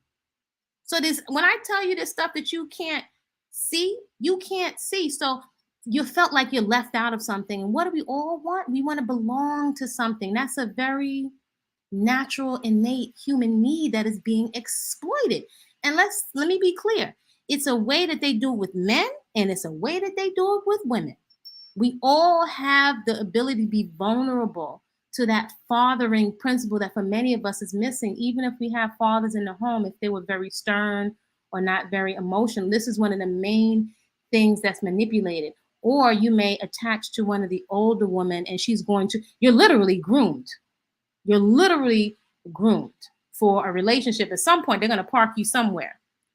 They're going to park you somewhere. So you want to feel that you're a part. And when you finally have this new family, and now you're not really connected to your old family, and they know that they're very well aware of the legal age. Legal age is much younger here in Central America than it is in the States. So this cat is savvy. He's not stupid. These younger guys are watching the older Dr. So-and-so YORK, all these new cats in the so-called so-and-so community. They're watching the old guys and they're figuring, well, I'm going to take their formula and I'm going to refine it and I'm going to get it right. So the new guys are looking through the computer screen and seeing, wow, this guy's got how many wives? He's got this much land? Let me get over there so I can get the formula. So that's why they're trying to hook up with each other and maybe jump from one camp to another to see who's got the best formula for them to get wives, land, and set up their little kingship. In a nutshell, it's crazy how the trauma, everybody's got trauma. It's crazy. It's the trauma. And it's several people what I've noticed comment or make note in the comments, people just have to get over their trauma. And these are intangibles. It's not that easy. Many of us culturally don't even really trust psychiatrists and therapists. For some of us, it's cost prohibitive. Culturally, we're shamed. And then also a lot of the origins of a lot of therapy is based in racism. So it's understandable on so many levels why we don't seek therapy, which is someone really for you to sit and to listen to you. We're scared of being diagnosed or forced to take medication. So it's not as simple as that.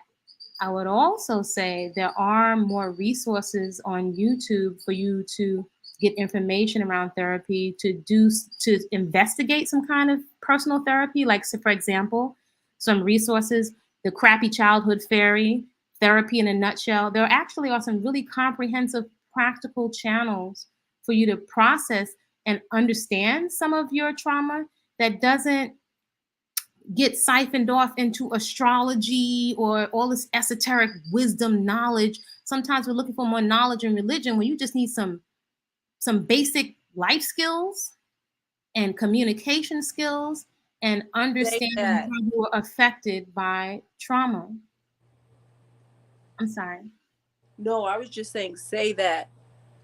That's a fact. It's practical skills sometimes, communication skills. As culturally, we don't have a lot of parents. We love, our folks. We have affection, but we don't discern a lot of times between religion and communication skills.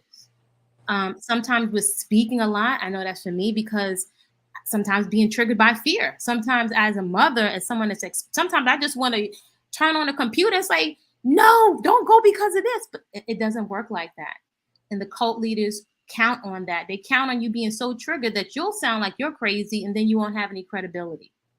So there are key things that they're counting on. A lot of times we just need life skills, communication skills, ways to understand reparenting, right? Because we can't change who our parents are, ways to unpack our trauma and to feel safe again and to feel healthy.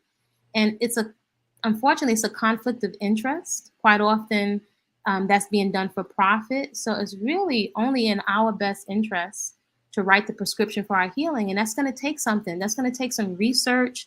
That's going to take some being courageous enough to take on some healthy lifestyle practices. I think we underestimate how much we can get out of healthy lifestyle practices. You don't need a guru or somebody in Central America standing next to a banana tree pooping in the yard to tell you to eat healthy or to exercise. If people in the jail can get fit, we could do that too. We've kind of been usurped or tricked out of our confidence, right? And out of the gifts, even if you come from the hood that you do have, they have you so focused on the trauma, you don't look at the superpowers that you did get from the hood or that you were able to overcome some trauma.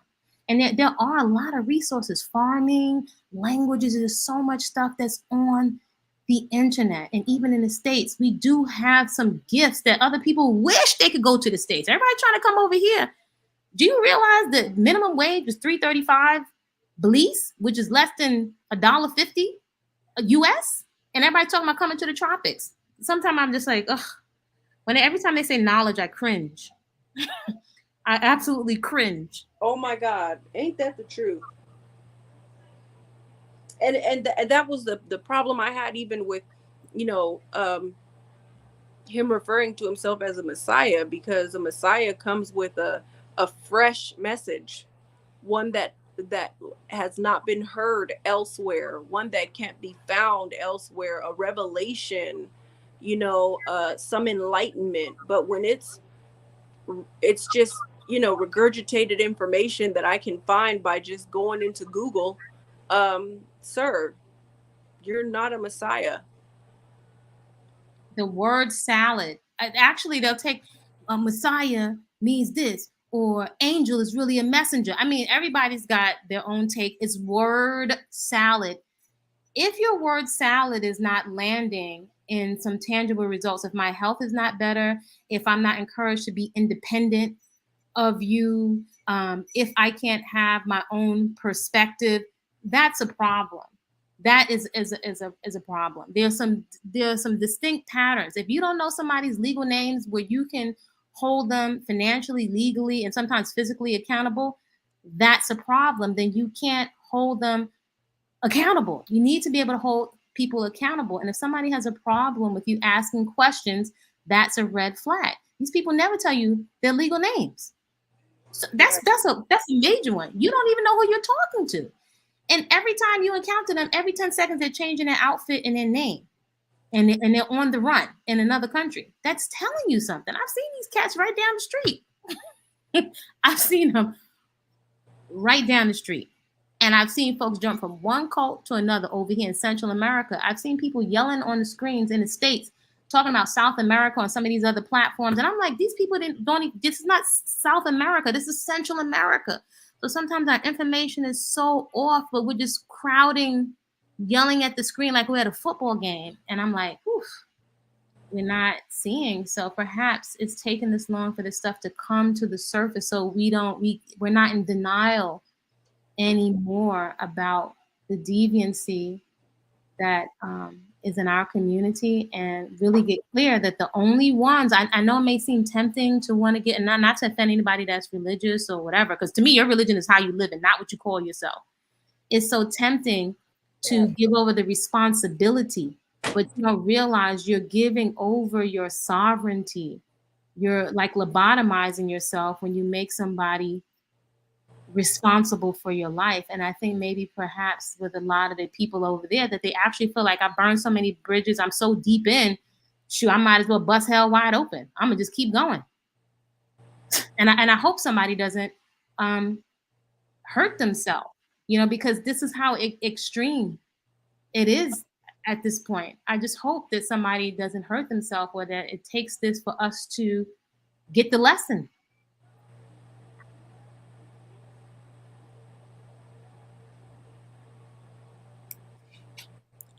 Thank you, ladies, for your insight. I just let y'all go because it was such a beautiful back and forth exchange. And I really feel like we all learned something, definitely from you, Kofi, and your experiences. I know every time you come up on my panel, you give a little bit about what you yourself have been through and what you've been doing to, deprogram yourself since that experience. So I'm really just amazed and inspired by everything that you have to add to this discussion every single time, because you've been there and you've done that and you're still doing the work. So I truly appreciate you sharing your insights with this audience. And Ray, you're just You've been an amazing for me personally. Yeah, there's very few people that I talk to in the background about the work that I've been doing and why I've been doing it, and the people that have an understanding of, why we do what we do. And I just want to thank you for being one of those people for me. Of course. I feel like, sometimes we don't have our, our family members, our friends that we can talk to about this, what we've been doing, but it's always beneficial to be able to unpack all of this with someone, especially when you're dealing with a cult leader as sick as Eligio Yeah. is, spiritually, mentally, in all ways at this point. So I thank you both so much for your insights and for your contribution to this live. I thank you guys so much. Definitely. I just want to say to everybody in the chat, you guys, thank you so much for contributing to the chat today. The vibes were so beautiful. You guys are so amazing. And I know, everybody's chat is different. Everybody you know likes to see different things and allows different things to go on in your chat. But thank you so much, guys, for not victim shaming today, for not victim bashing, for not making fun of the experiences that, you know, these people have gone through. I know that there's a time and a place for certain things to be said and to be talked about and to be, sometimes joked about, but this was definitely not the place and the time today. I really appreciate everybody using their discernment in here and just vibing high and encouraging each other.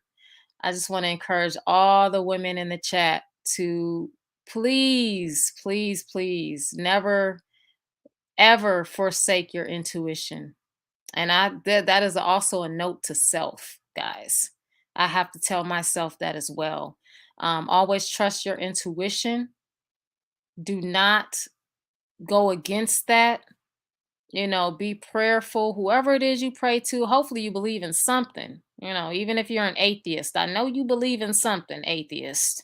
Um, but be prayerful, even if it is just, talking to yourself and being mindful of the things that we feed ourselves, and just encouraging people that we know are in a bad space. I know that everybody doesn't have to agree about everything, but I really do appreciate the way that everybody in the chat came together today and was just really positive and mindful. And I really love you guys, and hats off to all of you for that. Can Yeah, go ahead. Go Can I ahead. shout somebody out real quick? Yes, yes. BB London. BB Oh, London is love to you, BB. she's an awesome singer. I know her personally. Oh, I think she's probably known me longer than I've known her because she knows my mother. But hi, BB. I happened to look and I was like, wait a minute, BB London. I know, and I kept seeing her name, and I asked her, like, is this you? And she's like, yeah, it's me, Ray. oh my goodness. BB, I didn't know. I didn't hi. even know that. I just know she's always so wonderful in the chat, and she's always has something positive to say. Wow. Yeah, she's good people, and she can biz low. Dang. Okay, BB. Yeah. Send me some links so we can, I'm always looking for good music to add to my intros and outros. You too, Ray. I know you sing too. Don't put me on blast. You're on blast. Blasted. BB's a pretty big deal, though. She's okay. I did not know that. Thank you for pointing that out, BB. We have to check you out. All I know about BB is that she is always just a wonderful addition to the chat. Always. I didn't even know I didn't even know she was familiar with this. It's nice to see a familiar face. Dang. I love that. Yeah. That's what's up. Yeah. Hey, That's baby. what's up. But yeah, I'm so thankful, guys. This was a nice discussion today, and we're at the 3 hour, almost 45-minute mark. So we are going to be winding this one down. I know, everybody has I know you guys have the kiddos to get back to, but this was a nice, really nice this was a beautiful discussion, and I personally appreciate. I also want to thank the men in the chat who are advocates of, you know, you guys are advocates of the feminine and what we go through, and because we're always advocating for our men, and so it's always nice to see when there are men that do care about the things that are important to us and let us know about it. So thank you to the men in the chat. I know my channel is mostly women, about 80%. So I'm always going to be an advocate of women and whatever issues that we have going on. Hi, CT, don't try that. Don't do that. That's my thing. I'm thankful that I came up with that. We came up with that. No, but seriously, yeah, you guys. Not you pushing 3 T. Right, the heck no, evidence. pushing T. God dog. The only Pushing 3 I'm T. pushing is Ralph Lauren, y'all. Okay, the big pony. That's the only 3 I'm pushing. Seriously. Positive vibes to everybody. Love to all of y'all. My moderators, thank you guys. I know some of y'all done dropped off, but Ash, thanks for stepping in today as well. Nicole, Bailey, so much love to you guys. Berta, love you. I love y'all so much. You guys always keep it a buck in here, and make sure you keep the chat safe and you keep everybody on point. So I appreciate everybody. I could send out my shout outs for a good hour, but I'm not gonna do that. I don't want to bore y'all, but I definitely thank the panel. You guys are wonderful. You guys are welcome back anytime. We can do this, we can do this every blue moon. People always ask me, oh, what are you going to do now that well, it's a lot I could do. I could go live now and stuff. And instead of, screen recording a crazy cult, I can do lives and inspire and motivate and be inspired and as well from everybody in the chat. And we can encourage each other and spread knowledge and spread the good word, spread the bad word, and warn each other and keep each other safe. And there's so much that we can do. So never think that and finally monetize your channel. Yeah, well, you know what, I'm gonna make a confession to you all. I've never ever made a dime off of any carbonation video that I've ever put out, and I never will, and I can't anyway. I use music. So if you guys ever see a ad, it's because of the music that I use. But yes, I am going to monetize my channel. And when we do our lives, we'll monetize those. And I'm trying to think of something that I can do to give back. I am very blessed in my life. I have a really abundant life. I'm very blessed. Let's talk offline. Yeah, let's talk offline, because there's things that I want to do for others, and I want to figure out a way to be able to bless others with whatever blessings are coming my way. So, well, I'll say this, T. I'm over here in Central America, but I know part of the reason that I came here, I have not moved off my trajectory. So I know something that I'm passionate about that I think can go a long way is like lifestyle practices, is the garden. Everybody can grow something. Really knowing how to make beautiful, delicious food, whether it's $5 or $10, whatever. And also movement, because I'm also a trainer. So maybe we can do I love garden parties. Hey. I love stuff like that. I love flowers, flower arranging, gardening, growing food. If right now, if I invited you all over for double dutch and roller skates, some good music. Oh my gosh. That's to me, that's what it's supposed to be. That's what we used to do when I was little. I went overseas for that, and I didn't need to. So community is wherever you find it. You can grow. I started on a fire escape. People are like, you could do that. That's not true. You can grow something from wherever you are. You sure can. So my mama grew an apple tree in the front yard. Okay, so yeah. So if that's something, I'm always anything around fruits and vegetables, African dance, capoeira, women learning fun self-defense. That's me all day. Food, fitness, fruits and vegetables, growing food. That's just play.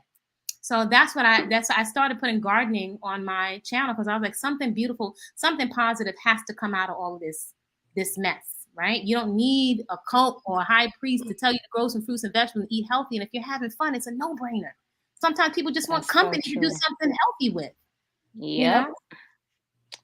Yep. And that's the crazy thing. I was blessed with a green thumb. I can grow a green plant like there's no tomorrow. But that comes from my childhood. My mom is she's a plant lover, gardener, and all that as well. So I definitely am. That's my husband and his mother. Oh, that's cute. Yeah. And my brother, he's a landscaper. So we're definitely green. All of us are green thumbs. It's crazy, But you see how that's a gift? These are gifts that Yes. we're overlooking. We're overlooking. We have so many resources in our community. We have people, retired teachers. We have people that speak other languages. I don't think you should ever, somebody could be 300 pounds and will pull you out of a aircraft that's going down.